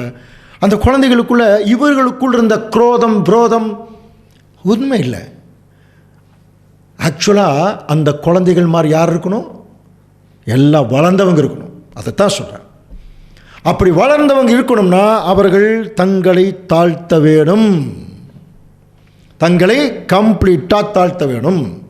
அந்த தாழ்த்தக்கூடிய நிலைமையில் இருக்கிறவர் தான் இந்த குழந்தைகளை போல. கொஞ்சம் கவனிக்கிறீங்களா? அப்போது கவனிங்க, நம்ம மெமோரியல் சப்ஜெக்ட் எடுக்கும்போது கடைசியாக மெமோரியலில் போய் ஆண்டவர் இயேசு கிறிஸ்து அந்த பந்தி அனுசரிக்கும் போது அப்போ தான் அவங்களுக்குள்ள யார் பெரியவன்கிற பிரச்சனை இருக்கிறது மாதிரி நம்ம அநேக சந்தர்ப்பங்களில் சகோதரனும் பேசியிருக்கலாம், நம்மளும் பேசியிருப்போம். ஆனால் இவர்களுக்குள்ள தொடக்கத்திலிருந்தே இந்த பிரச்சனை இருந்திருக்கு. இயேசு கிறிஸ்து எப்போ ராஜ்யம்னு ஆரம்பித்தாரோ அப்போ இருந்து இவர்களுக்குள்ள யார் பெரியவன் தர்க்கம் அப்பப்போ அங்கங்கே நடந்துகிட்டே தான் இருந்திருக்கு. நமக்கும் அப்படித்தாங்க இந்த தர்க்கங்கள். அது நம்ம வாயில் சொல்கிறதுனா கூட அந்த ஆட்டிடியூட் நம்மளை காமிச்சு கொடுத்துரும். அப்போ அன்புக்குரிய சகோதர சகோதரி, இது தொடக்கத்திலிருந்தே அவர்களுக்குள்ளே வந்துருச்சான். கவனிக்கிறீங்களா? எங்கே ஆரம்பிச்சதுன்னு சொல்லட்டுமா? முதல்ல பந்தியில் ஆரம்பிச்சது, அதுக்கப்புறம் ஊழியத்தில் ஆரம்பிச்சது. பவுல் வரும்போது பவுலுல் குரூப்பு, அப்பல்லோ குரூப் பிரிச்சுட்டாங்க. பார்த்தீங்களா? இதையத்தான் ஆண்டவர் சொன்னார் ரெவலேஷனை, நீ ஆதியிலே கொண்டிருந்த அன்பை விட்டாய்.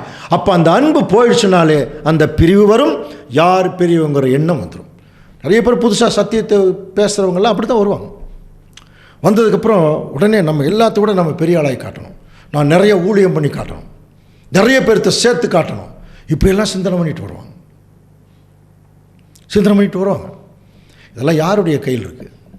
நம்முடைய கையிலையா? தேவன் நமக்கு ஒரு ஊழியத்தை செய்கிறதுக்கு ஒரு வாய்ப்பை கொடுக்கறதே அவர் செய்த புண்ணியம். அதை நிறைய பேர் கவனிக்கிறது இல்லைங்க. எப்படி இருக்காங்க தெரியுமா ஜனங்க? பவுல் நட்டார், அப்பல்லோ நீர் பாய்ச்சினார், விளையச் செய்கிற ஒரு தேவன் சொன்னார் அப்போஸ்தலனாகிய பவுலெல்லாம். இங்கே எப்படி தெரியல நடக்குது? அநேக சந்தர்ப்பங்களில் தேவன் நட்டார், உடனே ஆமாம்மா தேவன் தான் நட்டு வச்சுருக்கார் உடனே. அப்புறம் இயேசு கிறிஸ்து நீர் பாய்ச்சினார், ஆமாம்மா கரெக்டாக இருக்குது, விளைய செஞ்சது நானுன்னு சொல்கிற மாதிரி ஆயிடுச்சு. என்னால் தான் நிறைய பேர் வர்றாங்க. கவனிக்கிறீங்களா? சில சகோதரர்கள் வந்தாங்க, ஊழியம் பண்ண அவங்க கூட சொல்கிற பெரிய அது ஒரு சாதாரணமான விஷயம். நான் பண்ணி தான் இத்தனை பேர் வந்தாங்க என்கிற எண்ணம் இருக்கு இல்லையா? அது வளர்ந்து கெட்ட நிலைமை. அது ஒரு குழந்தை நிலைமை இல்லை. அது ஒரு சத்தானுடைய ஒரு தவறான ஒரு மைண்டு. ஸோ ஆண்டவர் இயேசு கிறிஸ்து இப்போ இந்த சீஷர்களுக்கு ஒரு மெசேஜ் சொல்ல விரும்புகிறார். கொஞ்சம் கவனிங்க. இப்போ உங்களுக்குள்ள என்ன பிரச்சனை? யார் பெரியவங்க? அப்போவே வந்துடுச்சு. இதுக்கப்புறம் பார்த்தீங்கன்னா மத்தேயு 17ஆம் அதிகாரத்தில் இதெல்லாம் வருது. அதுக்கு இடையில தான் நம்ம இந்த மார்க்கில் கொஞ்சம் இடையில எடுத்து அது பார்த்தோம் கோர்வையாக. இப்போ 18ஆம் அதிகாரத்துக்குள்ளே அது அப்படியே அந்த சப்ஜெக்டே கோர்வையாக வருது பாருங்க. சரியா? 18ஆம் அதிகாரம் படித்தவர்களுக்கு தெரியும். அந்த 18ஆம் அதிகாரத்தில் என்ன முக்கியமாக நம்ம கவனிச்சிருக்கோம்? யாராவது சொல்லுங்கள் பார்க்கலாம். 18ஆம் அதிகாரத்தில் என்ன இருக்குது? ரொம்ப முக்கியமான ஒரு அதிகாரம் அது. சபையில் ஒரு பிரச்சனை, ஒருத்தர் குற்றவாளி குற்றம் சாட்டிட்டாலோ குற்றம் செஞ்சிட்டாலோ நிறைய டைமில் ஜட்ஜ்மெண்ட் ஆஃப் நியூ கிரியேஷன் சப்ஜெக்டும் பார்த்துருக்கோம், நிறைய சப்ஜெக்டில் பார்த்துருக்கோம். முதல்ல அவர் தனித்திருக்கும் போது சாந்தமுள்ள குணத்தோடு அவருக்கு போய் உணர்த்தணும். அப்புறம் 2 பேர்த்து கூட்டிகிட்டு போகணும். அதுக்கு அவர் கேட்கலைன்னா அது அந்த பிரச்சனையை சபைக்கு கொண்டு வந்துடணும். அதுக்கப்புறம் அதுக்கும் கேட்கலைன்னா விட்டுருங்கிறார், தேவனிடத்தில் விட்டுருங்க. அதான் அவன் ஆயக்காரனை போல கண்டுக்காதீங்கிறார். நீங்கள் தண்டனை கொடுக்காதீங்க, அதான் அவனுடைய அர்த்தம். நிறைய பேர் அப்படி இல்லை, தண்டனை கொடுக்குற அளவுக்கு நியாயாதிபதி ஆயிடுறாங்க. இவர்களே குற்றவாளிகள், மற்றவங்களுக்கு நியாயம் தீர்த்து நியாயாதிபதி ஆயிடுவாங்க. இதெல்லாம் சத்தியத்தில் வளராத நிலைமை. கவனிக்கிறீங்களா? இந்த மத்தேயு 18ஆம் அதிகாரத்தினுடைய கோர்வையை பார்த்தீங்கன்னா ஒரு ஜட்ஜ்மெண்ட் ப்ராசஸ் இருக்குது. அதில் டோட்டல் சாப்டருமே ஒரு மன்னிப்பை குறித்து தாங்க பேசும். டோட்டல் சாப்டருமே அதில் நமக்கு நல்லா தெரியும் இல்லையா? இந்த அதிகாரத்தில் தான் கேட்பாங்க, எங்களுக்கு விரோதமாக ஒருத்தர் தப்பு பண்ணிட்டா 7 தரம் மன்னிக்கிறதா அப்படிங்கும்போது ஆண்டவர் சொன்னார் இல்லையா, 7 தரம் இல்லை 7 தடவை மன்னிங்கன்னார். அதுக்கெல்லாம் விளக்கம் நம்ம பார்க்க போகிறதில்ல, அதுக்கு நமக்கு விளக்கம் ஏற்கனவே தெரியும். மன்னிப்பது என்பது ஒரு ஹேபிட் ஆகிடும். 7 70 490 தடவை மன்னிச்சுட்டே இருந்தோம்னா அந்த மன்னிப்பு என்பது நம்மளுக்கு என்ன ஆகிடும்? அது பழக்கமாகிடும், ஆட்டோமேட்டிக்காக அதை நம்ம அதுக்கப்புறம் 490 சில பேர் கேட்பாங்க, 7 7 49 491 தடவை ஒருத்தர் தப்பு பண்ணால் என்ன பண்ணுறது? மன்னிக்காதீங்கன்னு அர்த்தமா? அதுக்கு தான் இப்போ சொன்னார், எவர்களுக்கு நீங்கள் மன்னிக்கிறீர்களோ பரலோகத்திலும் மன்னிக்கப்படும் சொன்னார் இல்லையா?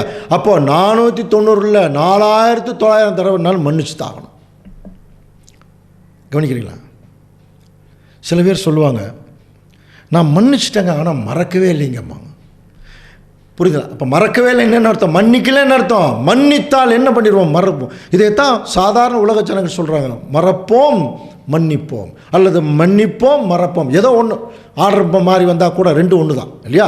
ஸோ அன்புக்குரிய சகோதர சூழல், அப்போ தேவனுடைய பிள்ளைகள் இந்த மன்னிப்புங்கிற கேரக்டரு இப்போ நமக்கு வரணும் இல்லையா? இப்போ நம்ம உலகத்தை விட்டு வந்துட்டோம், பெயர் சபை விட்டு வந்துட்டோம், சபையில் இருக்கோம். சபையில் மன்னிப்புன்னு ஒரு கேரக்டர் வரணும்னா என்ன நடக்கணும் சொல்லுங்கள்? இப்போ ஒரு சகோதரனை நான் மன்னிக்கணும். அப்போ அவர் என்ன பண்ணணும்? அவர் ஏதாவது ஒன்று பண்ணணும், அப்போ தான் நான் மன்னிக்க முடியும். புரியுதுங்களா? ஏதாவது ஒன்று அப்போ நீங்கள் பண்ண சொல்லி சொல்கிறீங்களா? அப்படி இல்லைங்க. நம்ம பிறந்ததே மாம்சத்தில், கொஞ்சம் கொஞ்சமாக தான் நம்முடைய பரிசுத்தமாக வருது. சில தவறுகள் நடக்கும், புரியுதுங்களா? சில இடர்கள் நடக்கும். அப்போ நம்ம என்ன செய்யணும்?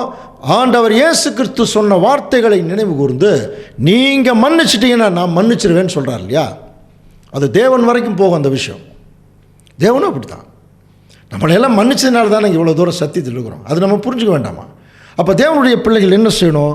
மன்னிச்சு பழகணும். அதுக்கு சபையில் சில பேர் நமக்கு எதிராக குற்றம் செய்வாங்க, தவறு செய்வாங்க, கட்டாயமாக செய்வாங்க, அதில் டவுட்டே வேண்டாம். செய்வார்கள், அவமானப்படுத்துவார்கள், எல்லாம் பண்ணுவாங்க. நம்ம மன்னிச்சு தான் ஆகணும். கவனிக்கிறீங்களா? அப்புறம் இன்னொரு உவமை நமக்கு தெரியுமில்ல, அன்கைண்ட் சர்வன்ட். ஒருத்தன் ஒரு பெரிய ஒரு கடன் பட்டு தன்னால் அதை அடைக்கவே முடியாதுன்னு சொல்லி போய் அந்த எஜமான்கிட்ட கெஞ்சுறான். என்னால் முடியாதுங்க, நான் எப்படியாவது அடைச்சிட்றேங்கிறேன். ஆனால் ஆக்சுவலாக அவனால் முடியாது. அது எவ்வளோ அமௌண்ட்டுங்கிறதெல்லாம் அந்த சப்ஜெக்டில், அந்த ஊமையில் நம்ம பார்த்துருக்கோம். அடைக்கவே முடியாது. ஆனால் அவ்வளோ பெரிய முதலாளி மன்னிச்சு விடுறார். ஆனால் இவன் என்ன பண்ணுறான்? வர்ற வழியில் இவங்கிட்ட சின்ன கடன் பட்டவனுடைய சட்டையை பிடிக்கிறான். அப்போ எவ்வளோ பெரிய அன்கைண்ட் சர்வன்ட் பாருங்க. இப்படி ஒருத்தர் இருந்தான்னா எப்படி? அப்போ அவன் என்ன பண்ணியிருக்கணும்? அவ்வளோ பெரிய தவறைவே, அவ்வளோ பெரிய விஷயத்தே அவன் எஜமான் நமக்கு மன்னிச்சிட்டார். அவன் சின்னதாக தான் நம்மக்கிட்ட வாங்கியிருக்கான், நம்ம மன்னிச்சு விட்டுலாங்கிற எண்ணம் இல்லையா? அப்போ நம்ம எப்படி புரிஞ்சுக்கணும்? ஒவ்வொரு மனுஷனும் தான் சத்தியத்துக்கு வர்றதுக்கு முன்னாடி சரி, வந்ததுக்கு பின்னாடி சரி, தேவனுக்கு விரோதமாக எவ்வளோ பண்ணியிருக்கோம், தேவனுடைய பிள்ளைகளுக்கு விரோதமாக எவ்வளோ பண்ணியிருக்கோம். சத்தியத்துக்கு விரோதமாக ஒரு கணக்கு போட்டிங்கன்னா அது மிகப்பெரிய தவறில் கொண்டு போய்விடும். அப்போ நம்ம என்ன செய்யணும்? அதை மனசில் வச்சுட்டு மற்றவர்கள் அப்படி ஏதாவது செய்யறதுக்கு வாய்ப்பு இருக்கும்போது அவர்களை மன்னிச்சு பழகணும். கவனிக்கிறீங்களா? இதெல்லாம் தான் அந்த 18ஆம் அதிகாரத்தில் வரும். இப்போ 18ஆம் அதிகாரம் கவனிச்சு பாருங்கள். 17ஆம் அதிகாரத்தினுடைய கடைசி பட்சம் இல்லையா? இப்போ 18ஆம் அதிகாரத்தில் அவ்வேளையிலே அப்படின்னு ஆரம்பிப்பார் பாருங்க. ஆண்டவர் இயேசு கிறிஸ்து ஆரம்பிக்கிறார் பாருங்க. மத்தேயு 18ஆம் அதிகாரம் 1ஆம் வசனம். அவ்வேளையிலே சீஷர்கள் இயேசுவினிடத்தில் வந்து பரலோக ராஜ்யத்தில் எவன் பெரியவனாய் இருப்பான் என்று கேட்டார்கள். கவனிக்கலாம் பாருங்க. மத்தேயு 18ஆம் அதிகாரம் 1ஆம் வசனத்தில் அவ்வேளையிலே, அந்த அவ்வேளையிலேங்கிறது என்னது என்று சொல்லி கவனிக்கும் போது 17ஆம் அதிகாரத்தினுடைய தொடர்ச்சி. அங்கே தான் நிறைய விஷயம் பேசிட்டு வந்தார் இல்லையா? அப்போ இயேசுவின் இடத்துல பரலோக ராஜ்யத்தில் எவன் பெரியவன் அப்படின்னா இன்னும் அவங்க மைண்டுக்குள்ளே என்னதான் இருக்கு? இப்போ யார் பெரியவன் அப்படிங்கிற ஒரு சிந்தை தான் இருந்துகிட்டே இருக்க. அன்புக்குரிய சகோதர சொல்லி மறுபடியும் ஆண்டவர் இயேசு ஒரு பிள்ளையை தம்மிடத்தில் அழைத்து அவர்கள் நடுவே நிறுத்தி, இப்போ தான் நம்ம பார்க்க போகிற சப்ஜெக்டினுடைய சாரம்சம் இங்கே தான் வருது. மத்தேயு 18ஆம் அதிகாரம் 3ஆம் வசனம் வாசிக்கலாம். நீங்கள் மனம் திரும்பி பிள்ளைகளைப் போல் ஆகாவிட்டால் பரலோக ராஜ்யத்தில் பிரவேசிக்க மாட்டீர்கள் என்று மெய்யாகவே உங்களுக்கு சொல்லுகிறேன். இது சீஷர்களுக்கே ஆண்டவர் சொன்ன வார்த்தை. நீங்கள் மனம் திரும்பி பிள்ளைகளைப் போல் ஆகாவிட்டால் அப்படிங்கிற வார்த்தை இருக்கு இல்லையா? அப்படின்னா இயேசு கிறிஸ்து பின்னாடி வந்தாங்கல்ல, என் பின்னே வாருங்கள் அப்படின்ட்டு வரும்போது வந்தாங்க தானே எல்லாருமே? அங்கங்கே அந்தந்த பொருள் அப்படியே விட்டுட்டு தானே வந்தாங்க. அப்போ அங்கே மனம் திரும்பலையா? அப்போ மனம் திரும்பலையா அப்படின்னா வந்துட்டாங்க. அது தேவனுடைய சித்தம். கிறிஸ்துவோடைய இருக்காங்க, சத்தியத்தை கேட்குறாங்க, பரலோக ராஜ்யத்தினுடைய உவமைகளை எல்லாம் கேட்குறாங்க, அநேக அற்புதங்களை பார்க்குறாங்க. ஆனால் இன்னும் என்ன திரும்பலையா? மனம் திரும்பலைங்கிறார். அப்போ என்ன? அப்போ மனம் திரும்புங்கிறது நல்லா கவனிங்க. ஒரு மனம் இப்படி ஒன்று இருக்குது, இப்படியோ. அப்போது ஏதோ ஒரு மனநிலையில் அவங்க இருக்காங்க. அந்த மனநிலையிலேருந்து இங்கே என்ன பண்ணுப்போம்? திரும்பணும். எவ்வளோ கேட்டோம். இப்போ நம்மளும் அதே தாங்க.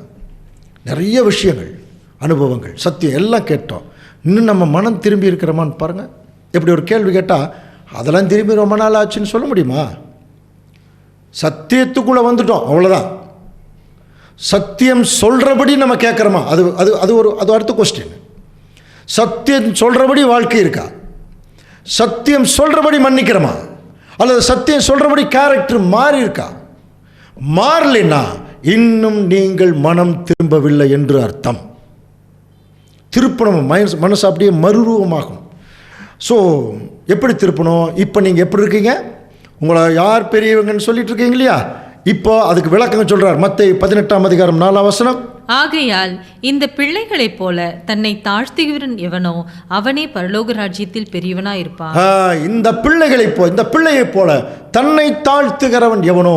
அப்போ அந்த இடத்துல ஒரு குழந்தை தன்னை தாழ்த்துற நிலைமைக்கு எப்படி நம்ம புரிஞ்சுக்கிறது? இப்போ அந்த பிள்ளை இயேசுவின் பிள்ளை அல்ல. கவனிங்க, அந்த பிள்ளை இயேசுவின் பிள்ளை இல்லை, அது அங்கே இருக்கிற யாரோ ஒருத்தருடைய பிள்ளை. கவனிக்கிறீங்களா? இப்போது அந்த பிள்ளை வந்து கூப்பிட்டோன்னா வந்துருச்சு. இப்போ இவர் ஆண்டவர் என்ன சொல்கிறார், இந்த பிள்ளையை போல தாழ்த்துகிறவன் எவனோ அப்படின்னு இருக்கு இல்லையா. அப்போ அந்த இடத்துல அந்த குழந்தை என்ன தாழ்மையை காட்டுச்சு அப்படின்னு ஒரு கேள்வி இருக்குல்ல. அது என்ன தாழ்மையை காட்டுச்சுன்னா, அவங்க அப்பா அங்கே உட்காந்துருப்பார் கட்டாயமாக இல்லையா. அவங்க அப்பா இருக்கும்போது இப்போ ஆண்டவர் கூப்பிட்டோன்னே அது வருது. அப்போ இதில் என்ன புரிஞ்சுக்கணும், ஒரு வேளை அவங்க அப்பா எல்லாம் ஆண்டவருக்கு கீழே இருந்து கேட்கக்கூடிய நிலைமையாக இருந்திருக்கலாம். அப்போது அதை அந்த குழந்தை அப்சர்வ் பண்ணுது பாருங்க, தன்னுடைய தகப்பனுக்கு மேலே இவர் இருக்கார். கவனிக்கிறீங்களா? இதெல்லாம் ஒரு அனுமானம் தான். இதுக்கெல்லாம் வசனம் இருக்கான்னெல்லாம் கேட்ட வேண்டாம். இது ஒரு அனுமானம் தான். தன் தகப்பனுக்கு மேலே ஒருத்தர் இருக்கிறார். அந்த இடத்துல அந்த பிள்ளை அந்த தாழ்மை எப்படி காட்டுது, கூப்பிட்டோன்னே வருது. அப்போ ஆண்டவர் எவ்வளோ மேன்மையாக நினச்சிருந்தா, இன்றைக்கி நம்ம ஸ்கூல்ல எல்லாம் பசங்க கூப்பிட்டா வரவே மாட்டேங்கிறாங்க, இப்படி திரும்பிட்டு போயிடுறாங்க. எத்தனை ஸ்கூலில் பார்க்குறோம் குழந்தைகளெல்லாம். மனநிலையே மாறிடுச்சுங்க, குழந்தைகளுடைய மனநிலை. அன்புக்குரிய சகோதர சகோதரி, அப்படியெல்லாம் இன்றைக்கி இருக்கும்போது ஒரு கீழ்ப்படிதல் இருக்கு இல்லையா, அதுதாங்க தாழ்மை, வேறு ஒன்றும் இல்லை. உடனே இந்த பாருங்கள், கூப்பிட்டோன்னே வந்துடுச்சு பார்த்தீங்களா. சில குழந்தைகள் அப்படியே திரும்பிக்கும். சாக்லேட் காமிச்சா தான் வரும், ஐஸ்கிரீம் காமிச்சா தான் வரும். சில குழந்தைகளுக்கு கூப்பிட்றவங்களே பிடிக்காது. அப்படியெல்லாம் எத்தனையோ அந்த சூழ்நிலைகளை பார்க்குறோம் இல்லையா. நம்ம எப்படி புரிஞ்சுக்கணும், கூப்பிட்டோன்னே அது வருது. அப்போ அந்த இடத்துல ஒரு பெரியவர் தம்பளை கூப்பிட்றார் அப்படிங்கிற ஒரு தாழ்மை அது காட்டு சொல்லி இதைத்தான் சொல்லும்போது, இந்த பிள்ளையை போல தன்னை தாழ்த்துகிறவன் எவனோ அவனே பரலோக ராஜ்யத்தில் பெரியவனாக இருப்பான். இப்படிப்பட்ட ஒரு பிள்ளையை என் நாமத்து நிமித்தம் ஏற்றுக்கொள்ளுகிறவன் என்னை ஏற்றுக்கொள்ளுகிறான். இன்னொரு வசனம் கூட படித்தோம் இல்லையா, என்னை ஏற்றுக்கொள்ளுகிறவன் என் பிதாவையும் ஏற்றுக்கொள்கிறான். அப்போது ஒரு உதாரணம் சொன்னோம் இல்லையா, 2 பெற்றோர் இருக்கிறாங்க, நல்லா வளர்ந்தவங்க தான்.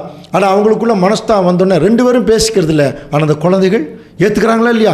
அந்த பெரியவங்க 2 பேரும் ஏற்றுக்கிறது இல்லை, அந்த குழந்தைகள் 2 பேரும் ஏற்றுக்கிறாங்க. இப்போ நமக்கு என்னவா மாறணும், நீங்கள் என்னவா மாறணும், அந்த குழந்தைகளைப் போல மாறணும்.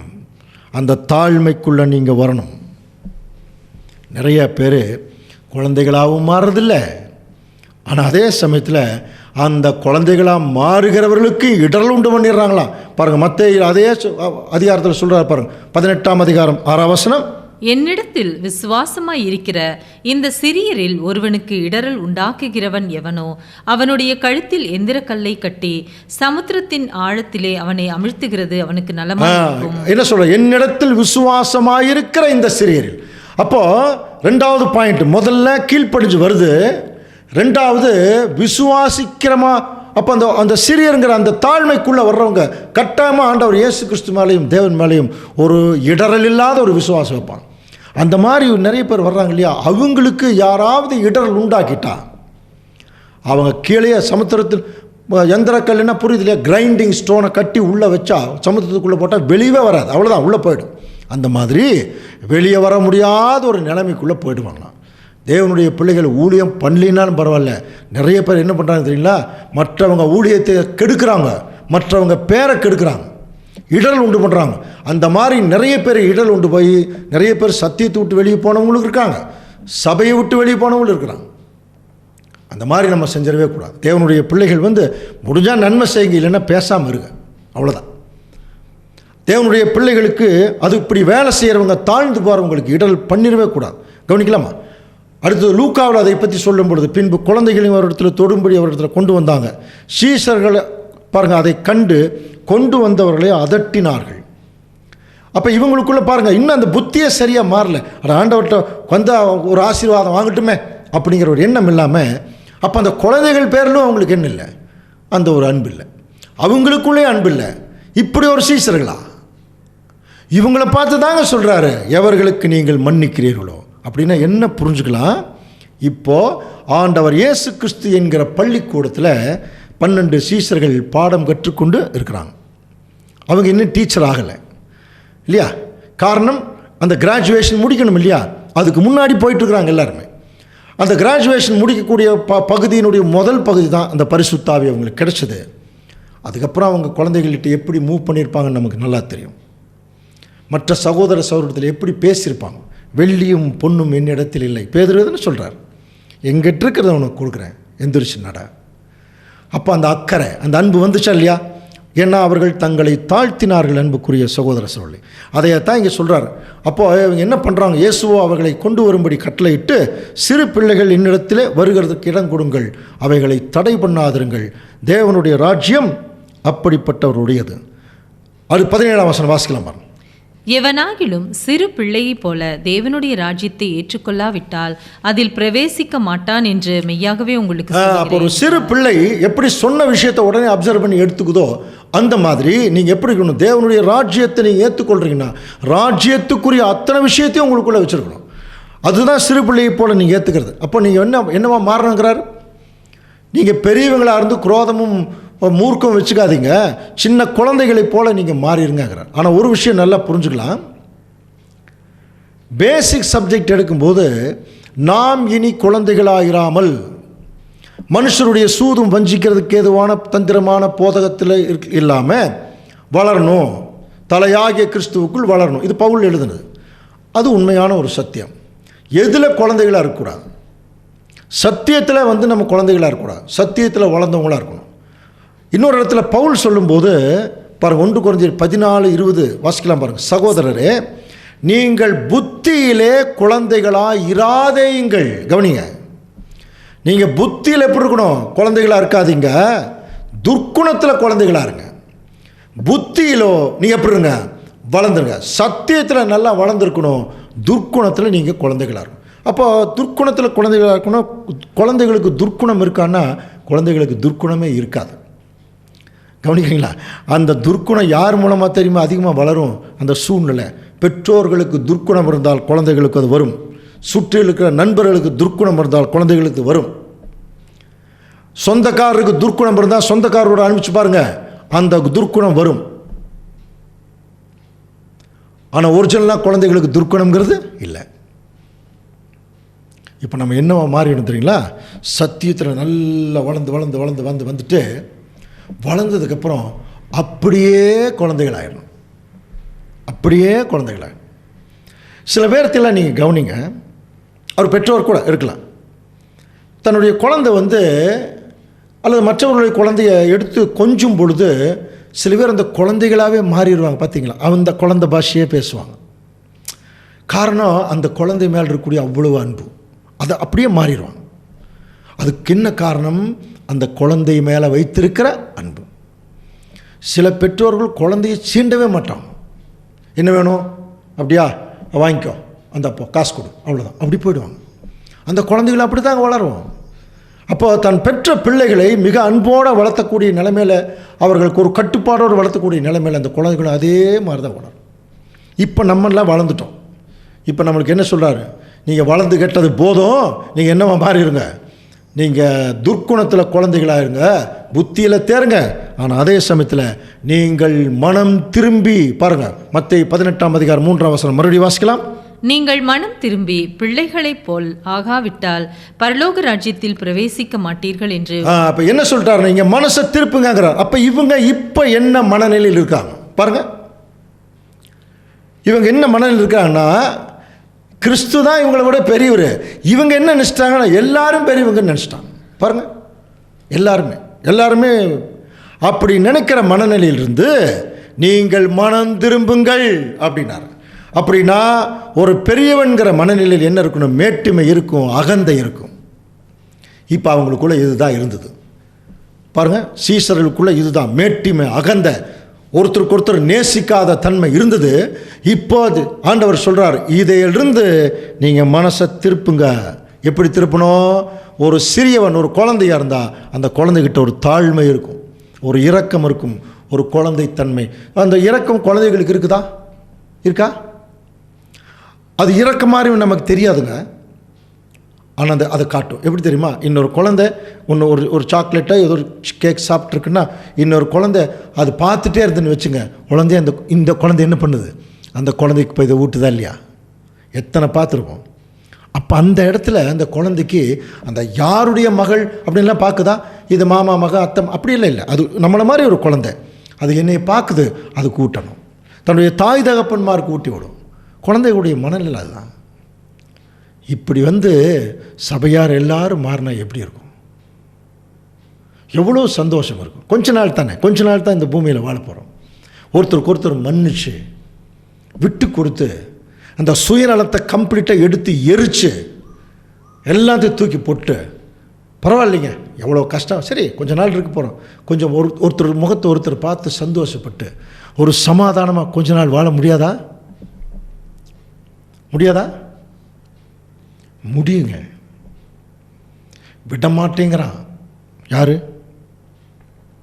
யார் விட மாட்டேங்கிறான்? சாத்தான் இல்லைங்க, சாத்தான் இல்லை. உங்களுக்குள்ள ஒரு சாத்தான் இருக்கான் பாருங்க, அவன் தான் அந்த பழைய மனுஷன். விடமாட்டான். அவன் இதுலேயே புழங்கினவன், குரோதத்திலையும் மோசத்திலையும் நாசத்திலையும் அவன் புழங்கினவன். அவன் விடமாட்டான். அவனை தூக்கி வெளியே வீசணும். அதைத்தான் பைபிள் சொல்லுது.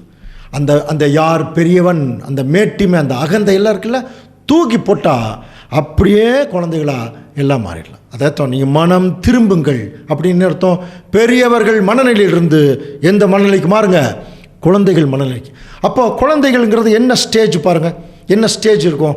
இப்போ சின்னது ஒரு குழந்தை, ஒரு 6 மாத குழந்தை ஸ்டேஜா, அல்லது 1 மாத குழந்தை ஸ்டேஜா, அல்லது ஒரு வருஷ குழந்தை ஸ்டேஜா, 5 வருஷ குழந்தை. ஏன்னா 5 வருஷமானாலும் குழந்தைன்னு தான் சொல்லுவோம். பெரிய பிள்ளைகளை கூட தன்னுடைய பெற்றோர்கள் என் குழந்தை வந்துட்டானா அப்படி தானே சொல்கிறாங்க. அப்போ கூட பெரியவனாக வளர்ந்த போது கூட ஒரு குழந்தைன்னு தான் சொல்கிறாங்க. இப்போ நீங்கள் குழந்தைக்கு மாறுங்க, குழந்தைகளை போல் ஆயிருங்கிறாருன்னா அப்போ எந்த ஸ்டேஜ் அது வேணும் இல்லையா? இப்போ என்ன ஸ்டேஜ்னு சொல்ல முடியுமா அன்புக்குரிய சகோதரர்கள்? எந்த ஸ்டேஜுக்கு அவர் மாற சொல்கிறார்? எல்லாத்துக்குமே எனக்கு பைபிளில் விடை இருக்குது பாருங்கள். 1 பேதுரு 2ஆம் அதிகாரம் 1ஆம் வசனம். இப்படி இருக்க கர்த்தர் தயவுள்ளவர் என்பதை நீங்கள் ருசி பார்த்ததுண்டானால், நீங்கள் கர்த்தர் தயவுள்ளவர் என்பதை நீங்கள் ருசி பார்த்ததுண்டானால், சகல துர்க்குணத்தையும் சகலவித கபடத்தையும் வஞ்சகங்களையும் பொறாமைகளையும் சகலவித புறங்கூறுதலையும் ஒழித்துவிட்டு. இதுதாங்க பெரியவங்களுக்கு இருக்கக்கூடிய தவறான மனநிலை. சத்தியத்தில் இருக்கிற பெரியவர்கள் இப்படித்தான் இருக்காங்களா? துர்க்குணம் ஜாஸ்தி இருக்கு. கவனிக்கிறீங்களா? சில பேர் சத்தியத்தை அறிகிறதுக்கு முன்னாலே நிறைய துர்க்குணம் இருக்கும், உள்ளே வந்தோன்னா அப்படியே மாறிடுவாங்க நல்லவர்களா. சில பேர் எப்படி தெரியுங்களா? சத்தியத்தில் இல்லாத போது நல்லவங்களா இருப்பாங்க, இங்கே வந்தோன்னே எல்லா துர்க்குணத்தையும் உள்ள வச்சுக்கிறாங்க. இப்படி இருக்காங்க பாருங்க. கபடம், வஞ்சகம், பொறாமை, சகலவித புறங்கூறுதல், இதெல்லாம் பெரியவங்களுக்கு, இதெல்லாம் குழந்தைகளுக்கு இருக்கவே இருக்காது. சின்ன குழந்தை. அப்போ எந்த ஸ்டேஜ்னு சொல்லும்போது நீங்கள் வளரும்படி புதிதாய் பிறந்த குழந்தைகளைப் போல. அப்போ எந்த ஸ்டேஜில் சொல்லிட்டா இருப்போம்? நீ எப்படி இருக்கணும்? 1 வருஷ குழந்தை மாதிரியோ அல்லது 5 வயசு குழந்தை மாதிரியோ இல்லை. அந்த 1 வயசு 5 வயசு குழந்தைக்கு கூட சில நேரத்தில் பெற்றோர்கள் நிமித்தம் உள்ள அந்த ஒரு குரோதம் வந்துருங்க, அந்த கோபமெல்லாம் வந்துடும். ஆனால் இந்த கை குழந்தை இருக்குல்ல, எதுவுமே தெரியாது. நீங்கள் அப்படி இருங்க. சின்ன கை குழந்தை அது தன்னுடைய தாய் தகப்பனுடைய முகத்தை அழகாக பார்த்து சிரிச்சுட்டு அது பாட்டுக்கு பால் குடிச்சிட்டு நல்லா தூங்கும், இளைப்பாறும். அப்படி இருக்கணுமா திருச்சபையின் பிள்ளைகள்? நீங்கள் வளரும்படி புதிதாய் பிறந்த குழந்தைகளைப் போல திருவசனமாகிய களங்கமில்லாத ஞானப்பாலின் மேல். அப்போது நாம் உண்மையாலுமே நம்ம மாறிட்டோம் அப்படிங்கிறதுனுடைய அர்த்தமே நம்ம எப்போ பார்த்தாலும் வசனத்தையே பார்த்துட்டோம். எப்படி ஒரு பிறந்த குழந்தை, அதுக்கு ஸ்கூலில் சேர்த்தணும் அல்லது சாப்பாடு போடணும், விளையாடணும், பந்து வேணும், எந்த கவலையும் இல்லை. அது நல்லா தூங்கும், முழிச்சுன்னா அழுகும். எதுக்குன்னா தாய்ப்பாலுக்காக. சரியான நேரத்தில் அந்த குழந்தை தாய்ப்பால் கொடுக்கும், தாய் கொடுப்பாங்க, அது குடிச்சிட்டு படுத்துக்கும். நம்ம பலமுறை சொல்லியிருக்கோம் இல்லையா? உலகத்திலேயே கலப்படமில்லாத ஒரே உணவுங்கிறது தாயினிடத்துலேருந்து வரக்கூடிய அந்த தாய்ப்பால். அதில் தாயினுடைய அன்பு ரொம்ப அதிகமாக இருக்கும் தன்னுடைய குழந்தை மேலே. அதே மாதிரி தான் கிறிஸ்து. எத்தனை அன்பு நமக்கு கான்ஃபிடன்ஸ்னால தான் இவ்வளோ தூரம் நம்ம இருக்கோம். அப்போ அவர்கிட்ட அந்த தாய்ப்பாலை வாங்கி குடிச்சிட்டு உள்ளுக்குள்ளே குரோதம் இருக்குதுன்னா நம்முடைய தாய் கிறிஸ்துவா சாத்தானா? இப்போ ஐடென்டிஃபை பண்ணிக்கலாம். யார்கிட்ட வளர்ந்துருக்கோன்னு தெரிஞ்சுக்கலாம், கவனிக்கலாம். நீங்கள் உங்களுக்குள்ள குரோதமும் அப்புறம் அந்த புறங்கூறுதலும் பொறாமையும் இருந்துச்சுன்னா நம்ம எந்த பால் குடிச்சிட்டு இருக்கிறோம்? தாய்ப்பால் இல்லை, பேய்ப்பால். அது பேய்ப்பால் குடித்தா பேய் மாதிரி தான் இருப்போம், பிசாசு மாதிரி தான் நம்முடைய குணலட்சணங்கள் போயிடும். தாயினிடமிருந்து அந்த பால் வாங்கி குடித்தோம்னா கிறிஸ்து தான் நமக்கு தாய். அப்போ அதில் என்ன இருக்கும்? அன்பு, சந்தோஷம், சமாதானம், நீடிய பொறுமை. இதெல்லாம் தாங்க குழந்தைகளுக்கு தேவன் அவர் கொடுத்துருக்க. அந்த சின்ன குழந்தை எதையும் பார்க்காம களங்கமில்லாத ஞானப்பாலின் மேல் வாஞ்சையாயிருங்கள். அன்புக்குரிய சகோதர சகோதரி, இதையத்தான் ஆண்டவர் சொன்னார், நீங்கள் மனம் திரும்பி சிறு பிள்ளைகளைப் போல் ஆகாவிட்டால். ஸோ இந்த தாய்ப்பால், அப்போ அந்த குழந்தையினுடைய திங்கிங் என்ன இருக்கும்? அதிகமாக சிந்தனை இருக்காது, ஏன்னா அது இன்னும் வளரல இல்லையா. அப்போ அதனுடைய சிந்தனையை ஒரு முறை தன்னுடைய தாயினிடத்திலிருந்து பால் குடிச்சிச்சுன்னா அதனுடைய மைண்டில் அது மட்டும்தான் இருக்கும். அது பால் வெள்ளையா கருப்பான்னு கூட அதுக்கு தெரியாது, கண்ணை மூடிட்டே அதை குடிச்சிக்கும் இல்லையா. அப்போ அப்படி இருக்கிற ஒரு சூழ்நிலையில் அது மூளைக்கு என்ன திங்க் பண்ணுறதுக்கு கெப்பாசிட்டி இருக்கோ அவ்வளோதான். என்ன கெப்பாசிட்டி? தாய்ப்பால், அவ்வளோதான். அது என்ன தாய்ப்பால் தெரியுமா? பிலிப்பியருக்கு பவுல் எழுதுகிறார், கடைசியாக சகோதரரே, உண்மை உள்ளவை இளவைகளோ, ஒழுக்கம் உள்ளவை இளவைகளோ, நீதி உள்ளவை இளவைகளோ, கற்புள்ளவை இளவைகளோ, அன்புள்ளவை இளவைகளோ, நற்கீர்த்தி உள்ளவை இவைகளோ, புண்ணியம் எதுவோ புகழ் எதுவோ அவைகளையே சிந்தித்து கொண்டிருங்கள். தாய்ப்பாலுடைய அர்த்தம் இதுதான். இதையே தான் ஒரு குழந்தை தன்னுடைய தாய்ப்பாலையே நினைக்கிற மாதிரி இதையே தான் சிந்திச்சுடுங்க. இதையே சொல்லும் பொழுது, ஆகையால் இந்த பிள்ளையைப் போல தன்னை தாழ்த்துகிறவன் எவனோ அவனே பரலோக ராஜ்யத்தில் பெரியவன். மேபி நாம் இந்த பூமியில் ஒரு சபையில் பெரிய மூப்பராக இருந்திருக்கலாம், ஆனால் வளர்ந்து குழந்தை மாதிரி நம்ம மாறலின்னா பரலோகத்தில் நமக்கு அந்த நிலைமை இல்லை. ஆனால் இதே பூமியில் நம்மை தாழ்த்தி எல்லாத்துக்கும் கீழே போய் ஒரு ஊழியம் பண்ணி அதை நிமித்தம் அவமானங்கள், சங்கடம் எல்லாத்தையும் சகிச்சு தங்களை தாழ்த்துறாங்க இல்லையா, அவன்தான் பரலோகத்தில் எப்படி இருப்பாங்களாம்? பெரியவங்களாக இருப்பாங்க. அன்புக்குரிய சகோதர சொல்ல, இப்படிப்பட்ட பிள்ளையை என் நாமத்து நிமித்தம் ஏற்றுக்கொள்ளுகிறவன் என்னை ஏற்றுக்கொள்கிறான். இந்த மாதிரி உண்மையாக வேலை செய்கிறவங்களை யாரும் ஏற்றுக்கிறது இல்லைங்க. உண்மையாக இருக்கிறவங்க, தாழ்ந்து போகிறவங்க யாரும் ஏற்றுக்கிறது இல்லை இந்த பூமியில். ஆனால் தேவன் ஏற்றுக்குவார். ஆனால் என்ன சொல்கிறார்? அவங்கள நீ ஏற்றுக்கிட்டீங்கன்னா என்னை ஏற்றுக்கிற மாதிரி. அப்படின்னா குழந்தைகளுக்கு இவ்வளோ தானா character? The last and final கேரக்டர்னு தெரியுங்களா? குழந்தைகளுக்கு, சின்ன குழந்தைக்கு முக்கியமான ஒரு கேரக்டருக்கு, உண்மையான குழந்தைக்கு நான் சொல்கிறது நீங்கள் நல்லா புரிஞ்சுங்க. தன்னுடைய தாய் தகப்பன் மேலே ஒரு பயம் இருக்கும். கவனிக்கிறீங்களா? உண்மையாக இருக்கிற குழந்தைக்கு தன்னுடைய அப்பா அம்மா மேலே அன்பு இருக்கும், அதே சமயத்தில் ஒரு பயம் இருக்கும். இதுக்கு பேர் தாங்க தெய்வ பயம். கவனிக்கிறீங்களா? சங்கீதக்காரன் எழுதுகிறா பாருங்க, சங்கீதம் 103:13. தகப்பன் தன் பிள்ளைகளுக்கு இறங்குகிறது போல கர்த்தர் தமக்கு பயந்தவர்களுக்கு இறங்குகிறார். பார்த்தீங்களா? தமது பயந்தவர்கள், தகப்பன் தன் பிள்ளைகளுக்கு, அந்த வார்த்தை இருக்கு இல்லையா, குழந்தைகளுக்கு இறங்குகிறது போல கர்த்தர் தமக்கு பயந்தவர். அப்போ அந்த குழந்தைகளுக்கு எப்படி ஒரு பயந்த சுபாவம் இருக்குதோ அந்த மாதிரி திருச்சபையின் பிள்ளைகளுக்கு எப்பொழுதுமே தேவன் மேலே ஒரு பயம். இது இல்லவே இல்லைங்க. நிறைய பேருக்கு பயமே இல்லை. பாருங்க, தேவன் பார்க்குறாருங்கிற பயம் இல்லை. இஷ்டத்துக்கு பேசுறது, செயல்பாடுகள், தேவனுக்கு பிரியமில்லாத காரியத்தில் மிக ஆர்வத்தோடு செய்கிறது. தேவனுக்கு பிரியமில்லாத காரியத்தை மிக ஆர்வத்தோடு செய்கிறது. ஒரு சிலர் கொஞ்சம் பயந்து செய்வாங்க, பலவீனத்தின் நிமித்தம் பயந்துருவாங்க. ஒரு சிலருக்கு அந்த பயம் கூட இருக்காதான். அப்போ உண்மையான அந்த குழந்தை மனம்ங்கிறது லாஸ்ட் அண்ட் ஃபைனல் கேரக்டர் என்ன தெரியுங்களா? தேவனுக்கும் அவருடைய குமாரனுக்கும் பயந்து நடக்கிற ஒரு வாழ்க்கை. எல்லாத்தையும் அவர் பார்க்குறாரு. அவங்களுடைய சமூகத்தில் நம்ம கரெக்டாக தான் பேசணும், கரெக்டாக தான் செய்யணும். இது ஒரே நாளில் வரலைன்னா பரவாயில்ல, நாளுக்கு நாள் அந்த கேரக்டருக்குள்ளே தேவனுடைய பிள்ளைகள் போகணும். இந்த பயபக்தி தன்னுடைய பிதாவின் மேலே கிறிஸ்து வச்சுருந்தாருங்க. அதனால தான் இன்றைக்கி அவர் ரொம்ப டாப்பில் இருக்கார். நம்ம ஏற்கனவே படித்தோம் இல்லையா, எபிரேயர் 5:7 அவர் மாம்சத்திலிருந்து நாட்களில் தம்மை மரணத்திலிருந்து ரட்சிக்க வல்லமையுள்ளவரை நோக்கி பலத்த சத்தத்தோடும் கண்ணீரோடும் விண்ணப்பம் பண்ணி வேண்டுதல் செய்து தமக்கு உண்டான பயபக்தியின் நிமித்தம். கவனிக்கிறீங்களா? அப்போ தன்னுடைய பிதாவாகிய தேவன் மேலே ஆண்டவர் இயேசு கிறிஸ்து எவ்வளோ பயபக்தி உள்ளவரா ஒரு குழந்தை. அப்போ கிறிஸ்துவே இந்த பூமியில் அவர் எப்படி தான் வாழ்ந்திருக்கார்? பிதாவின் பொறுத்த வரைக்கும் அவர் தன்னுடைய குழந்தையாக தான் இருந்திருக்கார். அதனால தான் எப்படி ஒரு குழந்தை எதுக்கெடுத்தாலும் அப்பா கிட்ட ஓடுதோ அந்த மாதிரி அப்பப்போ போய் அப்பா அப்பான்னு பேசிட்டு வருவார். அதெல்லாம் படிச்சிருக்கணும் இல்லையா? அப்போது அந்த குழந்தைக்கு தன்னுடைய தகப்பன் மேலே இருக்குது அன்பு மாத்திரமில்லை, ஒரு பயபக்தியும் இருக்குது. அந்த மாதிரி மனநிலைக்கு யார் மாறுறாங்களோ, கவனிக்கிறீங்களா? நிறைய பேர் அதுக்கு மாறுறதில்ல. ஆனால் அப்படி மாறுறவங்களுக்கு நிறைய பேர் இடல் தான் உண்டு பண்ணுறாங்க. அதனால தான் மத்தேயு 18ஆம் அதிகாரம் அதே அதிகாரத்தில் சொல்கிறார் பாருங்க, வாசிக்கலாம். இடறல்களின் நிமித்தம் உலகத்துக்கு ஐயோ, இடறல்கள் வருவது அவசியம், ஆனாலும் எந்த மனுஷனால் இடறல் வருகிறதோ அவனுக்கு ஐயோ. எந்த மனுஷனால், அதுக்கெல்லாம் நமக்கு ஏற்கனவே விளக்கம் பார்த்துட்டோம். உன் கை உனக்கு இடர் உண்டாக்கினால், உன் கண் உனக்கு இடர் உண்டாக்கினால், உன் கால். அப்போ இதுக்கு 2 விளக்கம் ஏற்கனவே படிச்சிருக்கிறோம்.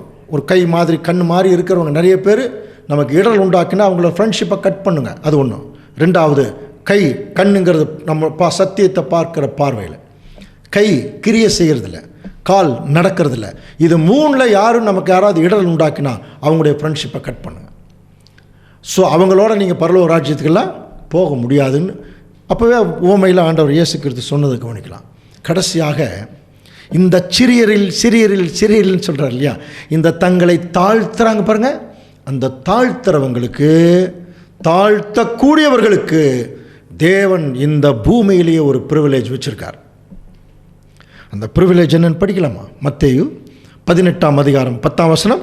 இந்த சிறியரில் ஒருவனையும் அற்பமாய் எண்ணாத சொல்றார் பார்த்தீங்களா, நீ யாரையும் அற்பமா நீராதீங்க, அந்த மாதிரி தங்களை தாழ்த்துகிறவர்களை எச்சரிக்கையா இருங்கிறார். ஏனென்றால் அவர்களுக்குரிய தேவதூதர்கள் பரலோகத்திலே எப்பொழுதும் பரமபிதாவின் சமூகத்தை என்ன பண்ணுறாங்களா, தரிசிக்கிறார்கள். இப்போ நம்முடைய மூத்த சகோதரர் எழுதின சப்ஜெக்ட்ல எல்லாம் கூட நம்ம படிச்சிருக்கிறோம். ஒவ்வொரு தேவனுடைய பிள்ளைக்கும் ஒரு தேவதூதன் தேவன் வச்சிருக்காரு, டெய்லி ரிப்போர்ட்டு கொண்டு போகிறாரு அப்படின்னு சொல்ல படிக்கிறோம் இல்லையா.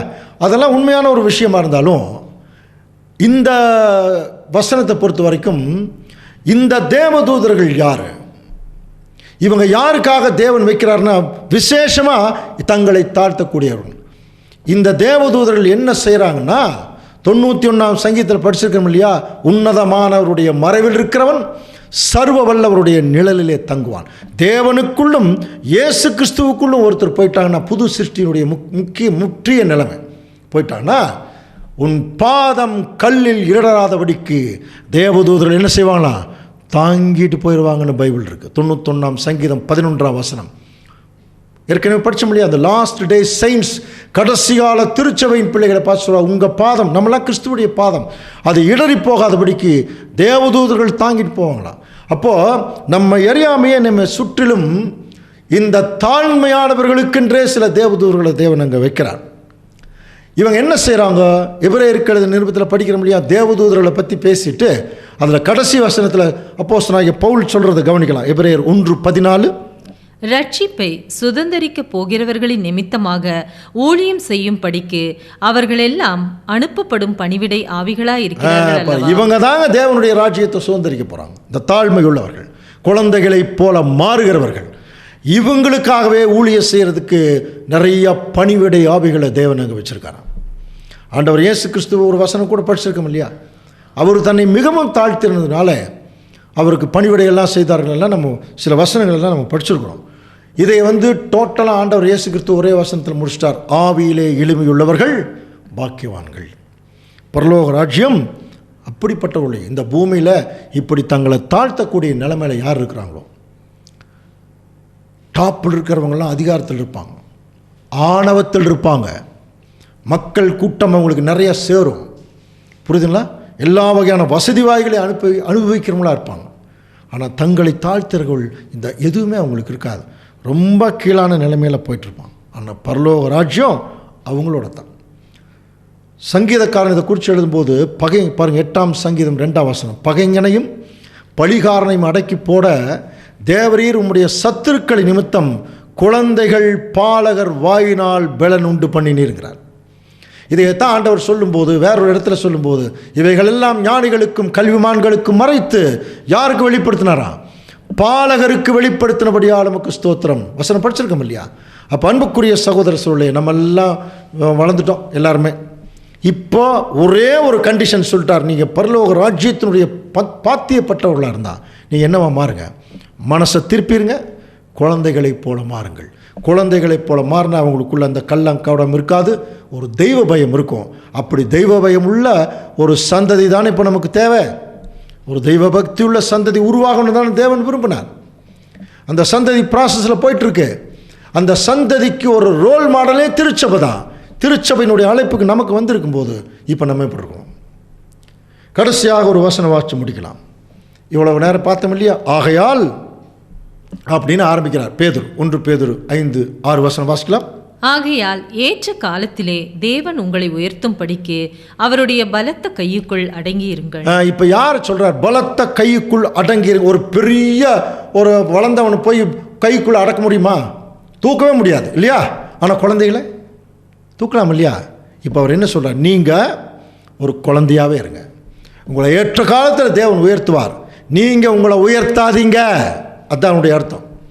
தன்னைத்தான் உயர்த்துகிறவன் தாழ்த்தப்படுவான், தன்னைத்தான் தாழ்த்துகிறவன். அப்போ தன்னைத்தான் தாழ்த்துகிறவன் என்ன பண்ணுவான்னா அவருடைய பலத்த கையுக்குள்ளே எப்படி இருப்பான்? அடங்கி இருப்பான். மற்றவங்களை அடக்க மாட்டான், அவன் அடங்கிடுவான். ஏற்ற காலத்தில் தேவன் நம்மளை உயர்த்துறாருன்னா, இந்த படத்தை பார்க்கும்போது அந்த குழந்தைய ஒரு ஒரு ஒரு ஒரு தந்தை அப்படி தூக்கி மேலே தூக்குறாரு பாரு, அவருடைய கைக்குள்ளே அந்த குழந்தை எவ்வளோ சேஃபாக இருக்குது. அந்த மாதிரி அன்புக்குரிய சகோதர சகோதரர்களே, ஏற்ற காலத்திலே தேவன் நம்மளை உயர்த்தணும். அது வரைக்கும் நம்மளை நம்ம உயர்த்திடக்கூடாது, கொஞ்சம் அடங்கி இருக்கணும். தேவன் தாமே இந்த வசனங்களை நமக்கு ஆசீர்வாதமாக்கி தருவாராக.